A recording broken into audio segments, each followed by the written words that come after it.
अस्सलामुअलैकुम, सुबह बखैर। क्या हाल चाल? उम्मीद है कि सब खैरियत से होंगे और जिस तरह मैं हमेशा कहती हूँ कि हम भी खैरियत से हैं और सब टीम खैरियत से, इसीलिए हम दोबारा हाजिर हो गए अपना शो लेके। ये जो है दोबारा हाजिर हो गए, इससे मुझे एक बड़ी इंटरेस्टिंग बात जहन में आ रही थी कि हम जो है ना, एक पुराना ज़माना था कि हम बहुत इंटरेस्ट लेते थे कि किसी मेहमानों के आने का, जहाँ when we were very young, कि कोई मेहमान आ रहे हैं, अम्मी कुछ बना रही हैं, तो हम बड़े एक्साइटेड हुआ करते थे। फिर वक्त बदल गया, हम जो हैं थोड़े से मैच्योर हुए और मैच्योर होने के साथ साथ हम बड़े वो हो गए, क्या कहते हैं, समझदार हो गए। हमें एहसास होने लगा कि लोग जो हैं उनकी कोई प्राइवेसी होती है, हमें लोगों की प्राइवेसी मुखल नहीं होना चाहिए। फिर हमें आहिस्ता आहिस्ता में इस बात का भी इदराक हुआ कि हमारी भी कोई प्राइवेसी है। और आपको ऐसा नहीं लगता कि उस प्राइवेसी की अहमियत के एहसास के चक्कर में हमने मेहमानों के आने को एक बोझ समझना शुरू कर दिया? ना सिर्फ हमें बुरा लगने लगा कि कोई हमें बगैर बताए क्यों आया, या बिलावजह ये कोई वक्त है कॉल करने का, ये कोई वक्त है घंटी बजाने का। ना सिर्फ हमें अपने घर लोग मेहमान आने बुरे लगने लगे, हमें ये भी बुरा लगने लगा कि हम किसी के घर में, हम जो कहते हैं ना कि हम मुँह उठाए क्यों चले जाएँ, या हम बिलावजह क्यों चले जाएँ किसी से भी मिलने के लिए। तो ये जो एडवांसमेंट है, जो हम ज़्यादा सिविलाइज्ड हो गए, इसने हमारा बड़ा नुकसान किया। ना सिर्फ हम लोगों से दूर होते चले गए, हमें लोगों के करीब आने से अब क्या होता है, हमें आहिस्ता आहिस्ता इतनी आदत हो गई लोगों से दूर रहने की, अब हम करीब आना भी नहीं चाहते। और अब हम कहते हैं जी पुराना वक्त बहुत अच्छा था। तो अब ये हम सोचें कि पुराना वक्त अगर अच्छा था या पुराने लोग अच्छे थे, तो वो क्या डिफरेंट कर रहे थे जो अब हमें याद आ रहा है। तो सबसे पहली बात जो बहुत इंपॉर्टेंट है वो ये कि पहले वाले लोगों को अपनी प्राइवेसी का इतना एहसास नहीं था, या प्राइवेसी उनके लिए इतनी इम्पॉर्टेंट नहीं थी। इंसान एक सोशल एनिमल है। हम बने ही इसलिए हैं कि हम लोगों के साथ को एग्जिस्ट कर सकें।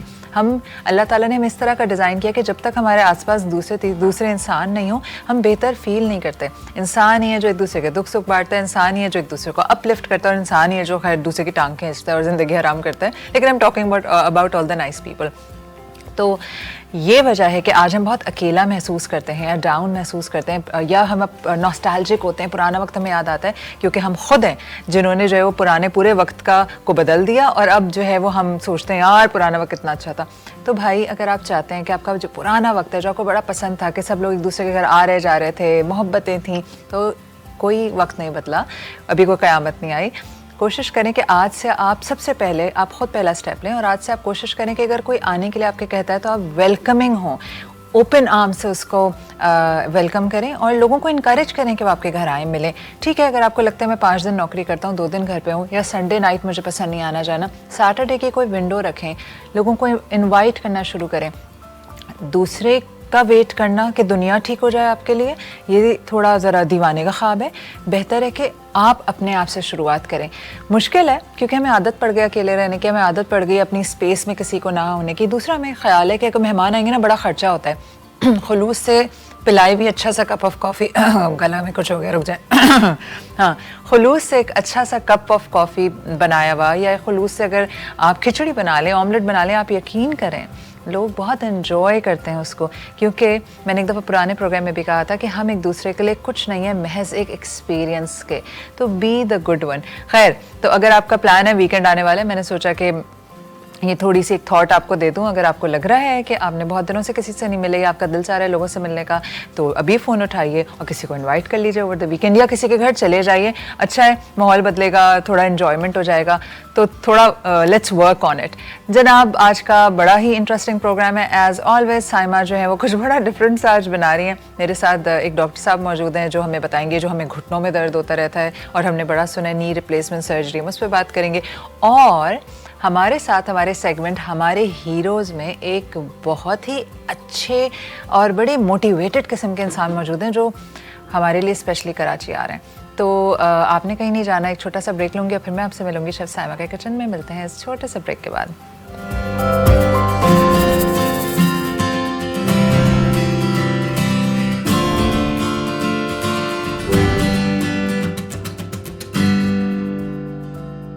Welcome back. मैं मौजूद हूँ शेफ साइमा के किचन में और शेफ साइमा कुछ बड़ा सिंपल सा बना रही है। मुझे लग रहा है कि आसान है, तो ये मेरी टाइप की रेसिपी है जिसे मैं कहती हूँ ना झटपट तैयार। तो ये वो वाली रेसिपी बन रही है ना। अस्सलाम वालेकुम। अस्सलाम वालेकुम, क्या हाल चाल है, कैसी हैं?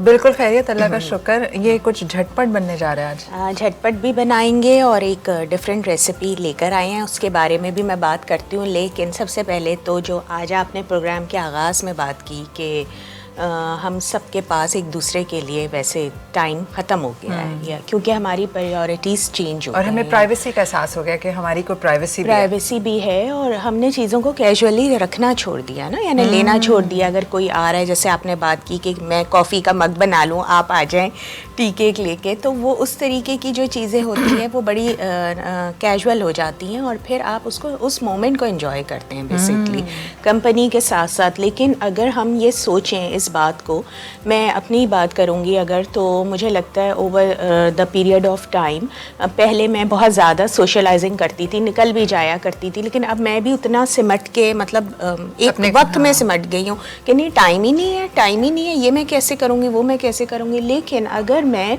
ठान लूँ कि ये करना है, इससे मिलने जाना है, तो वो मेरा ख्याल है मेरी उस दिन का सबसे खूबसूरत लम्हा होता है लोगों से मिलने का। कल मुझे जैसे लंच पे जाना था तो आई मेड दैट बिल्कुल, मैंने वो वक्त निकाला, वहाँ मैं पहुंची। आप उसकी एक प्रिपरेशन प्लान नहीं करेंगे किसी से मुलाकात का, एग्जैक्टली तो हम सबको जो है एक दूसरे के लिए मिलने का वक्त जरूर निकालना चाहिए, क्योंकि जिंदगी ना बहुत तेजी से भाग रही है। और मैंने एक प्रोग्राम में जिक्र किया था ना कि मैं अपने एक दोस्त से मिलने के लिए वक्त मिलने का इंतजार कर रही थी और आखिर में वो दोस्ती ना रही, तो रिग्रेट, पछतावे से बेहतर है थोड़ा सा वक्त आज निकाल लिया जाए। अच्छा जी, तो क्या बना रही हैं जो मैं अपने किसी दोस्त को बुला के खिला सकूं? आसान लग रहा है। हाँ, आसान है, बिल्कुल आप बनाएंगे, एंजॉय भी करेंगी। और मैं आज पड़ोसी मुल्क अफगानिस्तान से एक रेसिपी लेकर आई हूँ, उनका ब्रेकफास्ट रेसिपी आज शेयर करेंगे जिसका नाम है अफगानी ऑमलेट। अगेन बहुत सिंपल इंग्रेडिएंट्स के साथ तैयार किया जाएगा और बहुत बेहतरीन मज़ेदार ये डिश बनेगी। आप इसको ब्रेकफास्ट के लिए भी यूज़ कर सकते हैं और इसके अलावा आप लंच वगैरह में भी इस्तेमाल कर सकते हैं। अफगानी क्यूज़ीन की मैं एक ख़ास बात बता दूं कि वहाँ भी बहुत सिंपल इंग्रेडिएंट्स के साथ खाना तैयार किया जाता है, क्योंकि वो लोग कोशिश करते हैं कि हम अपने मेन, यानी जो मेन इंग्रेडिएंट है, अगर गोश्त है या अंडे हैं, तो उनका फ्लेवर इन्हांस करें with less amount of using less amount of spices. तो और नाश्ते में वो लोग वहाँ पर अंडे के साथ ही डिफरेंट किस्म की वेजिटेबल्स डालते हुए अपना ब्रेकफास्ट प्रिपेयर करते हैं। तो वो लोग पसंद करते हैं कि नाश्ते में अंडे हों, वेजिटेबल्स हों। ख़ास तौर पे आलू का वहाँ बहुत ज़्यादा इस्तेमाल किया जाता है। तो आज हम अफगानी ऑमलेट सिखाने जाएंगे।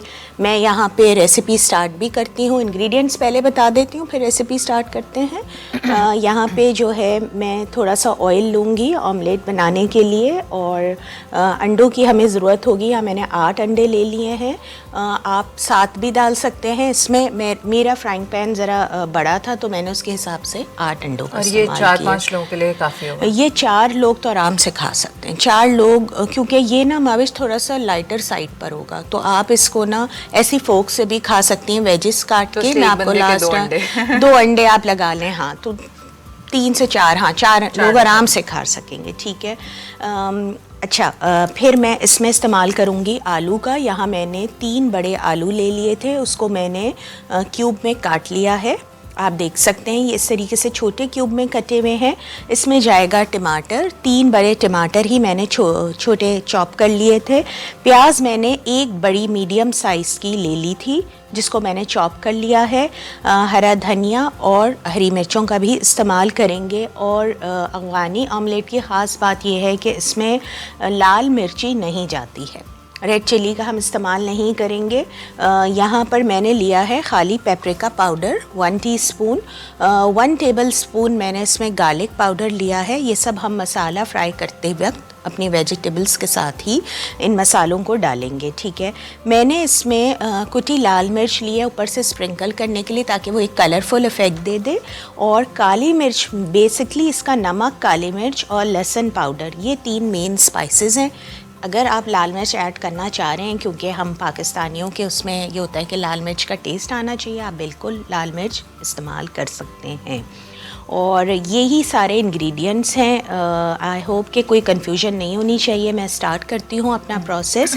यहाँ पे मैंने पैन को हीट कर लिया है और इसमें मैं तकरीबन 2 to 3 टेबलस्पून के बराबर ऑयल शामिल कर दूँगी। और ऑयल शामिल करने के बाद ही ये थोड़ा सा गर्म हो जाएगा तो मैं आलू डालूँगी। आलू मैं पहले इसलिए डालूँगी क्योंकि आलू थोड़ा से सख्त होते हैं तो ये गलने में टाइम लेंगे। आलू डालने के बाद माविश आप थोड़ा पीछे हो जाएं और मुझे एक चम्मच भी बढ़ा दीजिए फ्राइंग वाला। हाँ, ये बढ़ा दें। ये मैंने आलू शामिल कर दिए हैं इसमें और आलू शामिल करने के बाद ही मैं इसमें थोड़ी देर इसको फ्राई करूँगी। तेज़ आंच पर ही, मीडियम आंच पे आप कर लीजिए। और उसके बाद मैं प्याज फ्राई करने साथ डाल दूँगी। जब मैं प्याज फ्राई करने रखूँगी तो मैं इसको थोड़ी देर के लिए ढक दूँगी फॉर अबाउट 4 to 5 मिनट्स, ताकि हमारे जो आलू हैं वो कुक हो जाएं। ठीक है। उसके बाद मैं जो हूँ फिर इसमें टमाटर शामिल करूँगी 5 मिनट के बाद। टमाटर शामिल करने के बाद भी उसको हम थोड़ी देर के लिए कुक करेंगे ढक्कन ढक के। जैसे ही टमाटर सॉफ्ट हो जाएंगे और चीज़ें आपको लगे टुवर्ड्स कुकिंग इनकी हो चुकी है ऑलमोस्ट, तो ये सारे जो मसाले हैं ये मैं डाल दूँगी। कुटी लाल मिर्च मैं अभी नहीं डालूँगी, वो मैं ऊपर डालने के लिए रखूँगी और उसको तेज़ आंच पे छिड़कूँगी। तेज़ आंच पे मैं फ्राई करूँगी उसको, उस मसाला और आलू टमाटर सबको। जब हल्का सा आपको ऑयल नज़र आने लग जाएगा तो फिर हम आखिर में दिखाएंगे कि हमने अंडों को किस तरीके से इसमें सेट करना है। इसके साथ साथ मैं यहाँ पे बताती चलूँ कि ऑमलेट जो है वो फ्रेंच वर्ड है, आप भी जानती होंगी, और इसका मतलब ये है कि thin flat plate. Thin flat plate because omelette का शेप अगर आप अपने जहन में लाएं तो वो एक थिन फ्लैट प्लेट की तरह ही होता है। और ऑमलेट्स कई तरीके के इस्तेमाल बनते हैं। हम यहाँ पर ऑमलेट पर एक सीरीज़ करेंगे एक हफ्ते में, और हम आपको दुनिया भर के जो डिफरेंट ऑमलेट्स हैं कैटेगरीज़ के, वो बनाना भी सिखाएंगे। इसके साथ ही मैं आपको ये भी बता दूँ कि वहाँ पर अफ़गानिस्तान में ये जो ऑमलेट है ये सर्व कैसे किया जाता है। उनकी एक ख़ास रोटी है, रोट, मीठी रोटी होती है, वो स्वीटनेस की तरफ होती है, रोट। उसके साथ इस ऑमलेट को वो सर्व करते हैं। साइड में वो कोई दही का डिप बना लें या हल्की सी टमाटर को ग्रिल करके रख लिया। अगर बाहर आप रेस्टोरेंट में वहाँ खाएं अफ़गानिस्तान में, जो कि बहुत मुश्किल है कि अफ़गानिस्तान में अगर आप सोचें चले जाएं फिर ढूंढो फिर खाएं तो फिर मतलब अगर हम एक प्रेजेंटेशन की बात करें तो आप इसके साइड लाइन में क्या दे सकते हैं ये मैं बताना चाहूँगी। ऑमलेट के साथ आप छोटा सा कोई भी योगर्ट डिप बना लें, जैसे मैंने कल भी बनाना सिखाया था। अच्छा माविश, यहाँ देखें मैंने थोड़ी देर इनको फ्राई कर लिया है। अब मैं इसमें प्याज डालने जा रही हूँ। ये नज़र आ रहा है कैमरे में? जी जी आ रहा है, बिल्कुल। ठीक है। मैंने इसमें जितना प्याज लिया था, क्योंकि मुझे अच्छा मसाला चाहिए है तो मैं प्याज अपना शामिल कर दूंगी। और प्याज शामिल कर भी माविश आप इसको ज़रा प्लीज़ चलाएंगी, फ्राई की तरह करें इसको, थोड़ा सा हिला लें। हाँ, इसका अच्छा, इसको अगर मैं आलूओं को उबाल के डाल सकती हैं, बिल्कुल। लेकिन ज़रूरत क्या, इतने छोटे छोटे कटे हुए होंगे कि इसका जितनी देर में सारी चीज़ें आप डालेंगी वो कुक हो जाएगा। अच्छा, ये प्याज कब तक फ्राई होगी? ये प्याज थोड़ा सा टाइम लगेगा। मैं इसमें टमाटर नहीं अभी डालना चाह रही, मैं चाह रही हूँ थोड़ा सा देर आलू कुक हो जाए। माविश इसको ढक देती हूँ।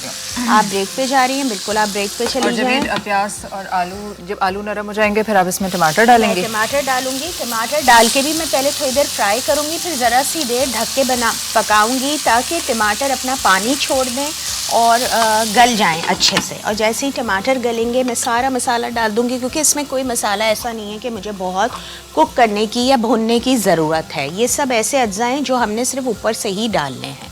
टमाटर, मसाले, आलू, प्याज सब हमारा कुक हो चुका होगा, ऑयल रिलीज़ हो रहा होगा। इस स्टेज पे मैं इस वक्त चूल्हा बंद कर दूंगी। बाकी हम दिखाएंगे आखिर में कि हमने अंडे कैसे डालने हैं। सही है, ठीक है, ओके। और ये रेसिपी यकीनन ऐसी है, हाँ, ये ऐसी रेसिपी है जो मेरे घर अचानक से कोई मेहमान आ जाए आज मेरा प्रोग्राम देख के, बहुत झटपट, हाँ, तो मैं कहूँगी कि देखें आप आ तो गए हैं, लेकिन आज आप मेरे घर में ऑमलेट खा कर ऑमलेट, और वो इतना पसंद करेंगे। मैं इसके बारे में और भी चीज़ें बताऊंगी, मगर प्रोग्राम के end आखिर में। जी बिल्कुल। ऑल राइट, अब हम ले रहे हैं एक छोटा सा ब्रेक के बाद जो मौजू है वो हमारा नेशनल मौजू है। मैं अक्सर कहती हूँ ना कि लोगों के 4-5 मसले हैं पाकिस्तान में, और हमारी स्पेशल क्वालिटी है कि हम सिर्फ मसलों को डिस्कस करते हैं। वो क्या हैं? ब्लड प्रेशर, शुगर, कमर का दर्द, कंधों का दर्द और घुटनों का दर्द तो इतना कॉमन है। हम सब जो है इसकी वजह से हमने सारी चीज़ें कही हुई हैं कि मैं साइकिलिंग नहीं करता क्योंकि मेरे घुटनों में दर्द है, मैं पार्क नहीं टहलने जाता क्योंकि मेरे घुटनों में दर्द है, मैं किचन में नहीं जाता क्योंकि मेरे घुटनों में दर्द है, मैं झुक के कुछ नहीं उठा सकता, हमेशा मैं नौकर को आवाज़ देता हूँ क्योंकि मेरे घुटने नहीं मुड़ते, और मैं नमाज बैठ के कुर्सी बसले पढ़ता हूँ क्योंकि मेरे घुटने जवाब दे चुके, मैं सजदा नहीं कर सकता। तो ये घुटनों का दर्द हमारा कौमी मसला है। इसके घुटनों के दर्द के बाद यूजुअली लोगों का हम सुनते हैं ना, नी रिप्लेसमेंट, घुटना चेंज करवा दिया। ये क्या होता है, कैसे होता है, इसके क्या आफ्टर इफेक्ट्स हैं, किस तरह किया जाता है? ये सब सवालों के जवाब आपको मिलेंगे इस छोटे से ब्रेक के बाद।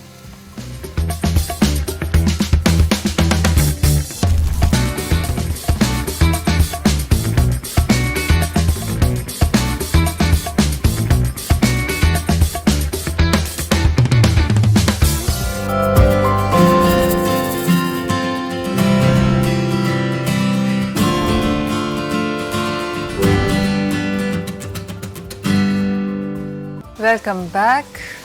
अब मैं मौजूद हूँ हमारे बड़े एक अच्छे डॉक्टर साहब हैं जो कि बहुत मज़ेदार तरीके से एक्सप्लेन करते हैं, और हर मतलब कोई भी कैसे भी किसी भी लेवल पे अकल के खड़ा हुआ उसको समझ आ जाता है। जो मैंने शुरू में बात कही कि along with lot of problems, एक घुटना ऐसा मसला है जो हर दूसरे पाकिस्तानी का इशू है, और जिसकी वजह से हमारे बहुत सारी ज़िंदगी के मामलात में हिंड्रेंस आती है, जिसमें अक्सर आप देखते होंगे हम कभी किसी महफिल में जाते हैं और नीचे की वो होती है गादियाँ वो कहते हैं ना, गद्दी लगी होती है, क्या नीचे की जो सेटिंग होती है, और उसमें अक्सर ख़वातीन करी होती है, नहीं मैं नीचे नहीं बैठ सकती, मुझे कुर्सी ला दो, मैं बैठ जाऊँ ना तो मुझसे उठा नहीं जाता, और मैं उठ जाऊँ तो मुझसे झुका नहीं जाता, और उसका जो कल्प्रिट है वो होता है आपका घुटना। उसके बाद next stage knee replacement surgery, और आखिरी स्टेज जो है लोगों को लगता है कि शायद मेरी मौत वाक़ हो जाएगी, इतनी ख़तरनाक सर्जरी है। इसी टॉपिक पे बात करने के लिए मैंने मदऊ किया है एक ऑर्थो एंड स्पोर्ट्स सर्जन है डॉक्टर यासिर खान। हम उनसे जानते हैं कि नी रिप्लेसमेंट सर्जरी क्या होती है और इसकी ज़रूरत क्यों पड़ती है और क्या वाकई से मौत वाक़ हो जाती है। तो लेट्स आस्क देम। अस्सलाम वालेकुम। वालेकुम अस्सलाम Mahvish, thank you for having me again. अच्छा डॉक्टर साहब, आपने ये सुना ही होगा कि नी रिप्लेसमेंट सर्जरी बहुत ख़तरनाक और लाइफ थ्रेटनिंग होती है, सुनिए ये बात, और बड़ी डेंजरस सर्जरी है। सुनी तो मैंने भी है ना? इसमें कोई शक नहीं है। तो पहले तो मेरा सबसे पहला सवाल कि क्या किस पॉइंट पे आके एक तो हमें ज़रूरत पड़ती है, और क्या इसके कोई अर्ली साइंस होते हैं कि जैसे ही आए तो आप वैसे ही एहतियात करना शुरू कर दें? अच्छा, बड़ा अच्छा सवाल किया महविश। घुटना जो है ना वो इंसान के लिए बहुत ज़्यादा ज़रूरी है जी। मोबाइल रहने के लिए, ठीक है, और क्वालिटी ऑफ लाइफ को मेंटेन करने के लिए। तो घुटने में होता ये है, और ये औरतों में बहुत ज़्यादा कॉमन है एज़ कम्पेयर मर्दों के, होता ये है कि नहीं, एक मिनट, क्यों? अच्छा, बड़ा अच्छा अच्छा, ये मुझे बड़ा तकलीफ दे बात लगती है। अभी कल भी कोई आए थे, वो कहते हैं औरतों में बड़ा कॉमन है, फिर एक और साहब आई, औरतों मतलब एज अ औरत मुझे घबराहट होने लगी कि हर बीमारी औरतों में कॉमन है। तो गुस्सा तो नहीं आ रहा ना, बस फिर ठीक है। गुस्सा नहीं अच्छा आता। फिर ठीक है। वजह उसकी ये है कि औरतें अमूमन जो हैं वो बच्चों में, शौहर में, घर में इतना अपने आप को मसरूफ़ या खपा लेती हैं कि वो ख़ुद अपना ध्यान नहीं रखती। तो वो एक्सरसाइज नहीं कर रही होती, उनका अमूमन घरों से बाहर नहीं निकलती हैं, निकलना बहुत कम होता है, तो मोबिलिटी बहुत कम है। फिर उनके हार्मोनल चेंजेस होते हैं तो वेट बढ़ता है, बच्चों की पैदाइश के बाद तो वेट बढ़ जाता है। अब जब वो वेट बढ़ रहा है तो वेट का असर कहाँ जा रहा है? घुटनों पे। ठीक है, घुटनों पे जा रहा है, तो घुटने ख़राब होना शुरू हो जाते हैं। शौहर सुन नहीं रहा, उसने कहा कि घुटने में दर्द हो रहा है, शौहर ने कहा पैराडोल की 2 गोली खा लो, ठीक है।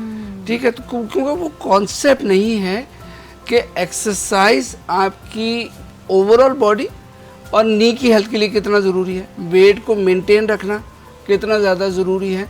घुटने सबके ख़राब होते हैं, मर्दों के भी होते हैं, औरतों के भी होते हैं। लेकिन ये ज़रूरी नहीं है कि सबके ख़राब हों, ज़रूरी नहीं है, बस ठीक है, ज़रूरी तसल्ली हो गई मुझे। ज़रूरी नहीं है। बहुत सारे लोग हैं जो 70-75 साल के हैं, उनके घुटनों में कोई दर्द नहीं है, उन्होंने एक एक्टिव लाइफ गुजारी है। तो अब जब वज़न बढ़ता है तो अगर हम थोड़ा सा समझने की कोशिश करें कि घुटने के अंदर जो है, अगर मैं घुटने को आपके सामीन के लिए और नाजरीन के लिए भी दिखाऊं, ये घुटने में 2 जोड़ है। एक छोटा जोड़ जो कि कटोरी का जोड़ है घुटने के सामने कटोरी होती है। इसको क्या कहते हैं इंग्लिश में? इसको हम पटेलो फेमरल जॉइंट कहते हैं, ठीक है। ये एक छोटा जोड़ है और एक बड़ा जोड़ है जो कि रान की हड्डी और पैर की हड्डी के साथ मिलता है, ठीक है, ठीक है। इसके बीच में ये कुरकुरी हड्डी है, ठीक है। ये जो कुरकुरी कान हड्डी की होती है, जो कान की होती है, और ये कान की लौ की तरह ही होती है, सी शेप है, ठीक है, बिल्कुल कान की लौ की तरह है, ठीक है, ऐसे ही है। ये शॉक एब्जॉर्बर है, दिस इज सस्पेंशन है हमारी सस्पेंशन है। हम ऊंचे नीचे रास्तों पे टेढ़ा मेढ़ा चलते हैं ना और पता नहीं बीच में चलता, जगह बनती है, तो ये जो है उसको ये सब चीज संभालती है। इसको हम मिनिस्कस कहते हैं। अच्छा, जब इंसान चल रहा होता है, अल्लाह मियां की साइंस है ना, जिसको हम समझ रहे हैं और कॉपी करने की कोशिश कर रहे हैं, तो हमारा जो वजन है जिसको हम वेक्टर कहते हैं वो घुटने के अंदर वाले हिस्से में जाता है, ठीक है। तो अब इसके दो कंपार्टमेंट हैं, एक अंदर वाला और एक बाहर की तरफ, नजर आ रहा है, दो साइड है, बिल्कुल बीच में होल है, ठीक जी, है। जी। तो अब ये एक अंदर वाली और एक बाहर वाली साइड है, तो हमारा ज्यादा वजन जो है वो अंदर वाली साइड पे आता है, यानी कि इधर तो आपको अमूमन जो लोग घुटने की शिकायत करते मिलेंगे वो यही कहेंगे कि उनके घुटने के अंदर की तरफ ज्यादा था। और उसकी वजह उसकी वजह ये है कि जब वो वजन बढ़ता है तो ये जो चिकनी हड्डी है ये खराब होना शुरू हो जाती है। इसके खराब होने के 4 मरहले, ठीक है। पहले मरहले पे ये फूलना शुरू होती है, अभी एक स्पेस है, अभी हल्की फूलना शुरू हुई, तो अब घुटना तो चल रहा है, अब जब ये चल रहा है तो ये बीच में मौजूद कुरकुरी हड्डी पे रगड़ खा रहा है। आपको क्या महसूस हो रहा है? हल्का फुल्का दर्द। आपने कहा हल्का फुल्का दर्द आना शुरू हो गया मुझे, ठीक है। आपने कोई एंटी इन्फ्लेमेटरी खा ली, पैंडोल ले ली, 2-3 दिन खा लिया, दर्द में आराम आ गया। ख़ास तौर पे सर्दियों के मौसम में लोग अमूमन डॉक्टर के पास जाते हैं, पैंडोल ले लो, खा लिया, दर्द ख़त्म हो गया, भूल गए, 2-3 महीने बाद, 4 महीने बाद फिर हल्का फुल्का। अब ये पहली स्टेज है, आपने ध्यान नहीं दिया, वज़न वैसे ही बढ़ा हुआ है, ठीक है। अब ये जो फूली है ये फट जाएगी। अब ये जो हमें पता नहीं चल रहा, आपको कुछ नहीं पता चल रहा। अब ये फट क्यों रही है? क्योंकि ये चल रही है ना ऐसे, ये रगड़ खा रही है, और ये बिकॉज ऑफ वेट होता है, ये वेट की वजह से ही है ना ज़्यादा, ठीक है। तो मोटे लोगों में कॉमन है, मोटे लोगों में कॉमन है। हड्डियों की कमजोरी, वो भी औरतों में पीरियड्स खत्म होने के बाद, ऑस्टियोपोरोसिस में, इसमें सब चीज़ों अच्छा, में हड्डियों की कमजोरी भी इसका वजह बन सकती है, हड्डियों की कमजोरी, चाहे आप दुबले पतले हैं, चाहे आप दुबले पतले हैं, ठीक है। तो विटामिन डी की जो हमने पहले बात की थी, जी। उस पर ध्यान रखने की जरूरत है।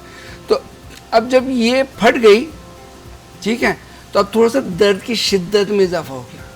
लेकिन फटने का मतलब ये हो गया कि वो जो फट गई तो उसके एजेस रफ हो गए, उसमें एक गढ़ा सा पड़ गया। वो ऐसे कोई फटी नहीं है, मतलब हल्का सा क्रैक्स आ रहे हैं, क्रैक्स आना शुरू हो गए ना, तो अब वो क्रैक्स जो आना शुरू हो गए तो वो रफ हो गई। अब ये स्मूथ सरफेस ही याद रखें, तो जब क्रैक्स आ गए तो रफ हो गए। अब वो रफ हो गए तो अब ये रगड़ खा रहे हैं, और उसकी वजह से कुरकुरी हड्डी में भी दर्द हो रहा है, कुरकुरी हड्डी, पेन की फीलिंग, कुरकुरी हड्डी को ये खाना शुरू कर देती है। ओह माय गॉड, सही है, कुरकुरी हड्डी मुझे दर्द को, शुरू हो गया, ठीक है, ये खाना शुरू कर देती है, हाँ, ठीक है। अब ये खा रही है, ये वैसी मिसाल है जैसे एक पत्थर पे कतरा कतरा, हाँ, घिस रहा है ना, तो वो घिसना शुरू हो जी, गया, ठीक है। अब ये दूसरी स्टेज आ गई। अब जब हम इसके जो है वो हमारे पास जब मरीज आते हैं तो उस वक्त उनके पैर टेढ़े हुए होते हैं, और अगर मैं उसके एक्सरे अगर मैं दिखाऊं तो एक्सरे के अंदर जो है वो ये साइड की कुरकुरी हड्डी ख़त्म हो चुकी होती है, रान की हड्डी पैर की हड्डी के साथ मिल चुकी होती है, जिसको हम कहते हैं किसिंग लीजन। ये वो स्टेज है जिस पे मरीज को ऑपरेशन कराने की ज़रूरत और पड़ती है। अभी पाँव हिल ही नहीं रहा है, पाँव में दर्द है, इतनी वो तकलीफ चल नहीं रहा, वो बिस्तर से नहीं उतर रहा, उसको बाथरूम जाने में भी दीवार को पकड़ पकड़ के वो जा रहा मतलब है, हिल ही नहीं रहा घुटना, वो किसी बहन भाई से मिलने फ्लैट से नहीं उतर रहा, वो घर से निकलने का सवाल ही पता नहीं होता, ठीक है। वो उस स्टेज तक पहुंच गया है और दवाई खा के जिंदगी बोझ बन गई है। खुद को भी एहसास हो रहा है कि मैं जो है ना वो बहुत ज़्यादा डिपेंडेंट हो चुका हूँ, कि मुझे मोबाइल होने में, मेरी मोबिलिटी में बहुत ज़्यादा फ़र्क पड़ रहा है। तो ये वो स्टेज होती है जो आपने पूछा था कि यहाँ पे ऑपरेशन की, ऑपरेशन यहाँ पे या इससे ज़रा पहले।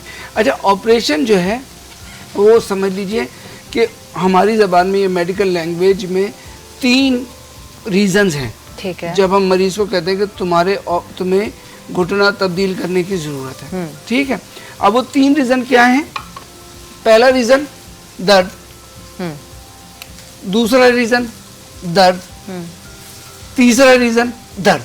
क्या बात है, आपने बड़े आसानी से एक्सप्लेन कर दिया ठीक है। सब। क्या तो है इसका जो इलाज है वो दर्द की वजह से।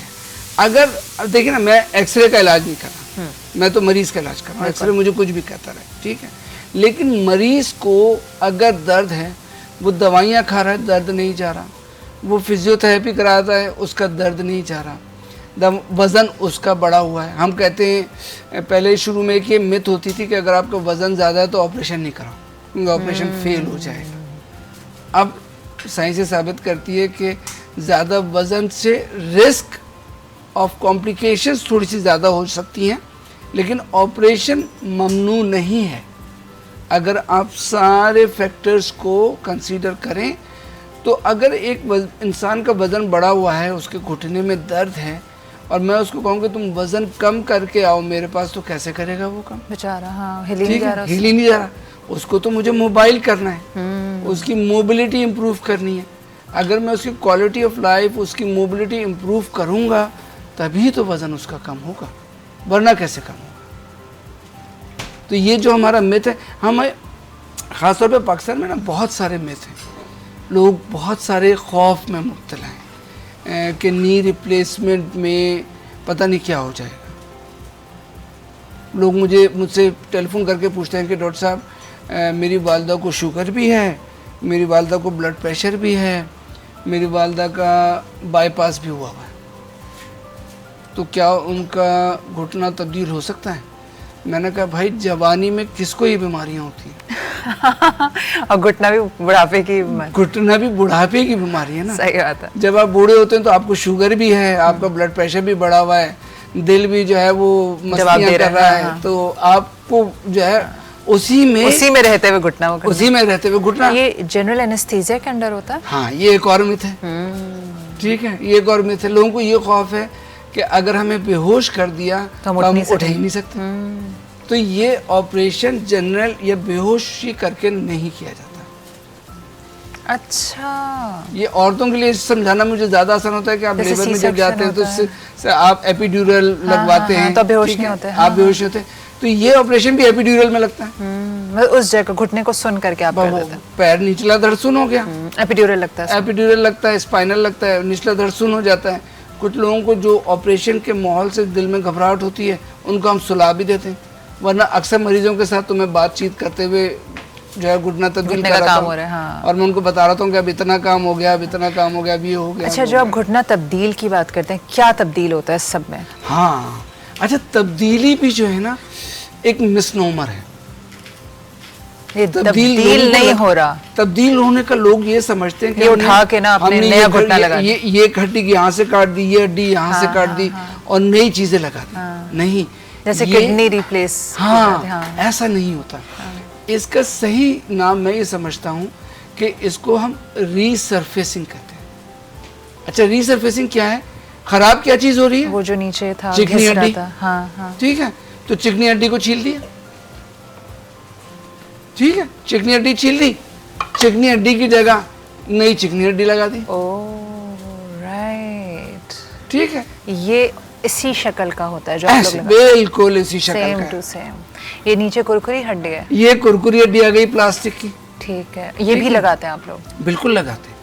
अच्छा, ठीक है। कुरकुरी क्योंकि आपको शौक के तौर पर चाहिए ना। हाँ, वो रगड़ खा। अच्छा, ये किस चीज की बनी होती है? नरम होती है, सिलिकॉन टाइप? नहीं, ये सिलिकॉन नहीं होता, इतना सिलिकॉन नहीं होता। ये क्या बड़ा, ये वही है जो हाँ, लगाते हैं? बिल्कुल ये वही चीज है। अच्छा, ये जो है वो ये तो खैर बहुत हाईली किस्म की है। ये विटामिन ई इम्प्लांटेड पॉलीएथिलीन जो है वो हम कहते हैं इसको।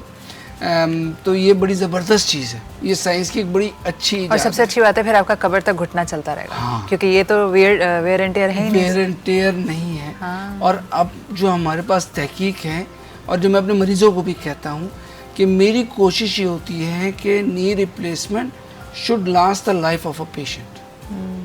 ठीक है, तो last the life of a patient का मतलब उसको सारी ज़िंदगी चलना चाहिए। हाँ, अगर अल्लाह ने आपकी ज़िंदगी 100 साल से ज़्यादा रखी हुई है तो मैं कुछ कर नहीं सकता, फिर तो वाकई जो है ये एक बार और करा लीजिए। हाँ, एक बार और ये जो है ना वो हो सकता है। तो ये इस तरह से सही है। ठीक तो है। ये इस तरह से जो है ना वो चीज़ होती है। सही। तो ये भी एक हमारे यहाँ जो है ना वो मिथ है। इस ऑपरेशन को मैं हमेशा मरीजों को ये समझाता हूँ कि इस ऑपरेशन की कामयाबी और नाकामी का जिम्मेदार मरीज है। अच्छा अच्छा, वो मुझे मरीज कहते हैं कैसे, हम क्यों जिम्मेदार हैं? ऑपरेशन आप कर रहे हैं। हाँ, जिम्मेदारी हमें हमें दे रहे हैं। आप भाग गए ठीक है, ऑपरेशन करके। आप ऑपरेशन करके भाग गए। तो इसमें होता क्या है महविश कि नी रिप्लेसमेंट का जब मेरे पास मरीज आता है ना, तो ये तो खराब है, ये हड्डी से हड्डी भी जुड़ी हुई है, उसके पट्टे भी सारे कमजोर, ठीक है, उसके घुटने के सामने के मौजूद सारे पट्टे भी कमजोर हो गए। अब मेरा काम क्या होता है, मैं मरीज को ये समझाता हूँ कि देखिए मैं तो ये छिल दूंगा, मेरा काम 1 घंटे 1.5 घंटे 2 घंटे दोनों घुटने की है, तो उसमें मेरा काम तो हो जाएगा। अच्छा, लोगों को एक जहन में ये होता है कि जी मैंने ऑपरेशन कराया, मेरा दर्द फौरन ख़त्म हो गया। तो ऐसा नहीं होता। How long does it take? 2 से 3 महीने लगते हैं कम्प्लीटली नॉर्मल होने में, ठीक है। जो आपको दर्द पहले था वो ख़त्म हो जाता है, नया दर्द शुरू हो जाता है। अब वो नया दर्द ऑपरेशन का दर्द है। हाँ, वो छिली है, लाजिम बात है। आपने मैंने तो बहुत पेन होता होगा? नहीं, बहुत पेन नहीं होता, उस पेन से डिफरेंट है। लोगों के असल में जहन में ये ख्याल होता है कि मैंने ऑपरेशन कराया और बस दर्द ख़त्म। तो मैं मरीज़ को यही समझाता हूँ कि ऑपरेशन के फ़ौरन बाद दर्द, जो ऑपरेशन का दर्द है वो तकरीबन 2 से 3 हफ्ते या 4 हफ्ते के करीब रहता है, जिसमें ज़ख़म भर रहा है, अंदर से हमने पट्टे काट के जब छीला है, दोबारा पट्टों को जोड़ा है तो पट्टे जोड़ रहे हैं। अच्छा, ये हीलिंग वाला पीरियड है। ये वो क्रिटिकल पीरियड है जिसमें मैंने मरीज के घुटने को चलाना है। इतने पेन में? इतने पेन में, हालांकि हिलता नहीं होगा तकलीफ नहीं, ऐसा नहीं, बिल्कुल होता है, खौफ है। मेरा प्रोटोकॉल जो होता है ना, मरीजों को जब मैं समझाता हूँ इस बात को, तो मैं उनको कहता हूँ कि देखो हमारा तरीकाकार ये है कि आप सुबह में एडमिट हुए, सुबह ही आपका ऑपरेशन हो गया। मैं शाम डे सर्जरी है कि वो वापस जा सकते हैं? दुनिया में अब ये डे सर्जरी भी शुरू हो चुकी है। इसमें इतनी एडवांसमेंट आ चुकी है कि as a day care surgery, क्या आप रात तक घर चलेगा, कि आप रात को घर चले जाएं, लेकिन you need a good team, क्योंकि उनको to manage the pain and antibiotics जो घर पे उसको मिलनी है, फिजियोथेरेपी। तो मेरे पास मरीज अमूमन 2 रातें रुकता है। ठीक है, 2 रातें रुकता है। उन 2 दिनों में जिस दिन उसका ऑपरेशन होता है उसी दिन शाम को उसको खड़ा करके हम चला देते हैं, सेम डे। चाहे वो चीख रहा हो? नहीं, चीखता नहीं है। अच्छा, नहीं चीखता, क्योंकि हॉस्पिटल में पेन मैनेजमेंट हम कर रहे हैं। उस वक्त एपिड्यूरल भी लगा? एपिड्यूरल भी है, उसको पीसीए पंप भी लगा हुआ है, पेशेंट कंट्रोल एनाल्जेसिया उसको हम कहते हैं, तो वो भी उसको लगा हुआ है। तो हम वो सारी चीज़ें उसकी मैनेज कर रहे होते हैं। सही। क्योंकि ऑपरेशन के बाद पहले 48 घंटे ज़्यादा पेनफुल होते हैं, उसमें पेन मैनेज करना वो मेरी जिम्मेदारी है। मैं मरीज को कहता हूँ वो मेरी जिम्मेदारी है, मेरी टीम की जिम्मेदारी है, वो हम मैनेज करेंगे। ठीक है। उस पहले 48 घंटे में आपको दर्द मेरा ख्याल है 5% या 10% से ज़्यादा महसूस नहीं। लेकिन असली दर्द तब होगा जब घर जाएंगे? नहीं, असली दर्द उस वक्त होगा अगर आप वॉक नहीं करेंगे। ओके, तो इसके बाद वॉक, यानी कि आपने वॉक ना कर करके यहाँ तक पहुँचे, लेकिन अब इसके बाद आपको वॉक करनी है। अब इसके बाद आपको वॉक करनी है। अगर आप वॉक नहीं करेंगे तो आप वापस वहीं पहुँच जाएंगे जहाँ से शुरू हुए थे। और फिर नए सिरे से खर्चा भी और तकलीफ? नहीं, नए सिरे से खर्चा नहीं है, क्योंकि घुटना तो बदल चुका, अब कुछ नहीं हो सकता। घुटना तो बदल चुका, अब तो आपको वॉक करनी है। अब आपको वो शुरू का जो दर्द है उसको सहते हुए वॉक करनी है। अगर वो वॉक आप कर लें, आपको सीढ़ियाँ उतरना चढ़ना है। तो मेरे जो मरीज होते हैं, जैसे एक वो पेशेंट मेरे पास थी, वो 4 साल वो 4थी मंजिल पे रहती थी, अपार्टमेंट में लिफ्ट भी नहीं थी, ठीक है। तो 3 साल से वो अपने अपार्टमेंट से बाहर नहीं निकली। Oh my God. और 3 साल से वो किसी बहन भाई के घर नहीं गई थी। उन्होंने मुझे कहा माजूरी हो गई थी, ठीक है, मैं दर्द इतना है, मैं कैसे जाऊँ? जिसने मिलना है वो मेरे पास आ जाए मिलने के लिए, मैं तो नहीं जा रही। और उसके बाद जब नी रिप्लेसमेंट हुई, जब नी रिप्लेसमेंट हुआ तो वो रिक्शे में बैठ के बहन भाइयों के घर पे जा रही हैं। अच्छा, अब बहुत इंपॉर्टेंट सवाल, पहला ये कि अगर ये शुरू का बिल्कुल स्टेज है कि अभी हल्की हल्की घिसना स्टार्ट हुई है, उस वक्त बचाया जा सकता है? बचाया जा सकता है। इसमें हम जो है वो मुख्तलिफ इंजेक्टेबल्स हमारे पास आ चुके हैं। क्या लगाते हैं? अच्छा, मुख्तलिफ इंजेक्टेबल से जब मैं बात करता हूँ तो उसमें फर्स्ट जनरेशन, जैसे हमारे आईफोन के मॉडल्स हैं, उसी तरह से फर्स्ट जनरेशन में पहले स्टेरॉयड लगाया जाता था। ठीक है। अच्छा, स्टेरॉयड ओवर द ईयर्स हमें ये समझ में आया कि स्टेरॉयड जो है वो एक्चुअली वक्ती तौर पे तो आराम दे देता है, लेकिन लंबे अरसे में वो घुटने के अंदर मौजूद चिकनी हड्डी को ज़्यादा ख़राब करता है। ठीक है, तो स्टेरॉइड से लोग हटे। फिर दूसरा क्या ठीक है, उसके बाद जो सेकंड जनरेशन आया, इसको हम कहते हैं हाइलुरोनिक एसिड या ऑयल। जोड़ का जो ऑयल है, जोड़ में ऑयल है ना, वो जोड़ इंजेक्ट कर दिया जाता है। तो वो जोड़ का ऑयल सिंथेटिक बना, वो लगा दिया। ठीक है, उसके फायदे बहुत है, नुकसान कोई नहीं है। ठीक है, लेकिन उसका जो ड्रॉबैक है वो ये कि आपको हर साल या 2 साल के बाद रिपीट करवाना पड़ता है कि घुटना खराब ना हो। सही है। ठीक है, यहाँ लगता है पाकिस्तान, यहाँ पे पाकिस्तान में भी लगता है। सही। अब जो लेटेस्ट है वो है स्टेम सेल पीआरपी। ठीक है, अब ये स्टेम सेल पीआरपी उस वक्त तक काम करता है जब तक कि ये मौजूद कुरकुरी हड्डी थोड़ी सी मौजूद है, दोनों घुटने हड्डियाँ एक दूसरे से जुड़ी नहीं हैं, घुटनों में थोड़ा सा गैप है, उसमें आप पीआरपी लगा सकते हैं। अच्छा, पीआरपी का और स्टेम सेल का कुछ लोग मानते हैं, कुछ लोग नहीं मानते कि उसका एक साइड जो है वो रीजनरेट भी करता है, क्योंकि उसमें स्टेम सेल्स हैं। तो जो कार्टिलेज डैमेज है उसको वो बनाने की भी कोशिश करता है, उसको रिपेयर करने की भी कोशिश करता है। It's a slow process. Early signs यही होते हैं कि आपके घुटने में दर्द है। अच्छा, कभी कभी जैसा मैं हूँ वैसे घुटने सही चल रहे हैं, लेकिन कभी कभी वैसे भी तो एक पासिंग पेन होता है कि अब कुछ दिन बहुत तकलीफ हो रही थी फिर ठीक हो गई, वो क्या होता है? अच्छा देखिए, मसल होता है, मसल भी हो सकते हैं, लिगामेंट भी हो सकते हैं, घुटना ट्विस्ट हो गया, स्ट्रेचिंग हो गई, स्प्रेन हो गई। क्योंकि मुझे याद है काफ़ी साल पहले, कोई 10-12 साल पहले बीच में मुझे घुटने का दर्द डेवलप हो गया था। मैं तो वो वाली हूँ ना जो 18 महीने बाद खुद ही ठीक हो जाते हैं, उस वक्त बच्चे काफ़ी छोटे थे, इतनी तकलीफ हो गई थी कि घुटना मुड़ नहीं रहा था। कुछ अर्से बाद, अब इस एज में 12 साल के बाद घुटने बिल्कुल सही हैं, तो क्या वो मसल का स्ट्रेन हो सकता है? अच्छा, उसमें 2-3 चीज़ें ना, जैसे हमने कहा कि यंग एज में तो घुटनों का दर्द में आर्थराइटिस बहुत अनकॉमन है। अगर हो सकता है तो वो रूमेटॉइड आर्थराइटिस या यूरिक एसिड की ज़्यादती की वजह से हो सकता है। ठीक है, तो वो रूमेटोलॉजी वाली फील्ड आ गई, तो वो उसकी वजह से हो सकता है घुटनों में दर्द। लेकिन घुटनों में दर्द यंग एज में आर्थराइटिस के चांसेस ना होने के बराबर है। सही है। ठीक है, ये बात आती है 35-40 साल की उम्र के बाद, वज़न बढ़ा हुआ है, विटामिन डी कम है, हड्डियाँ कमज़ोर हो रही हैं, तो जिसकी वजह से चिकनी हड्डी ने अपनी जगह छोड़ना शुरू कर दी और फूलना शुरू हो गई। सही। और ये घुटने के दर्द को यूजली लाइट नहीं लेना चाहिए क्योंकि इसकी आपकी फाउंडेशन है। आखिर में साइड इफ़ेक्ट्स या थ्रेट्स क्या हैं, इसका रिस्क क्या है? इसका रिस्क वैसे ही ऑपरेशन की बात कर रहे हैं, राइट? तो नी रिप्लेसमेंट का रिस्क ऐसे ही है जैसे किसी भी ऑपरेशन का, कि अगर आपने बहुत अच्छे माकूल डॉक्टर के पास नहीं गए तो गड़बड़ हो सकती है। बिल्कुल। देखिए, एक तो सर्जन का कॉम्पिटेंट होना ज़रूरी है। ठीक है, ठीक है, मैंने कहा कि जी मैं अगर मरीज़ को कहता हूँ कि जी ऑपरेशन की कामयाबी में आपका सबसे ज़्यादा बड़ा हाथ है, तो उसकी नाकामी में मेरा भी हाथ है।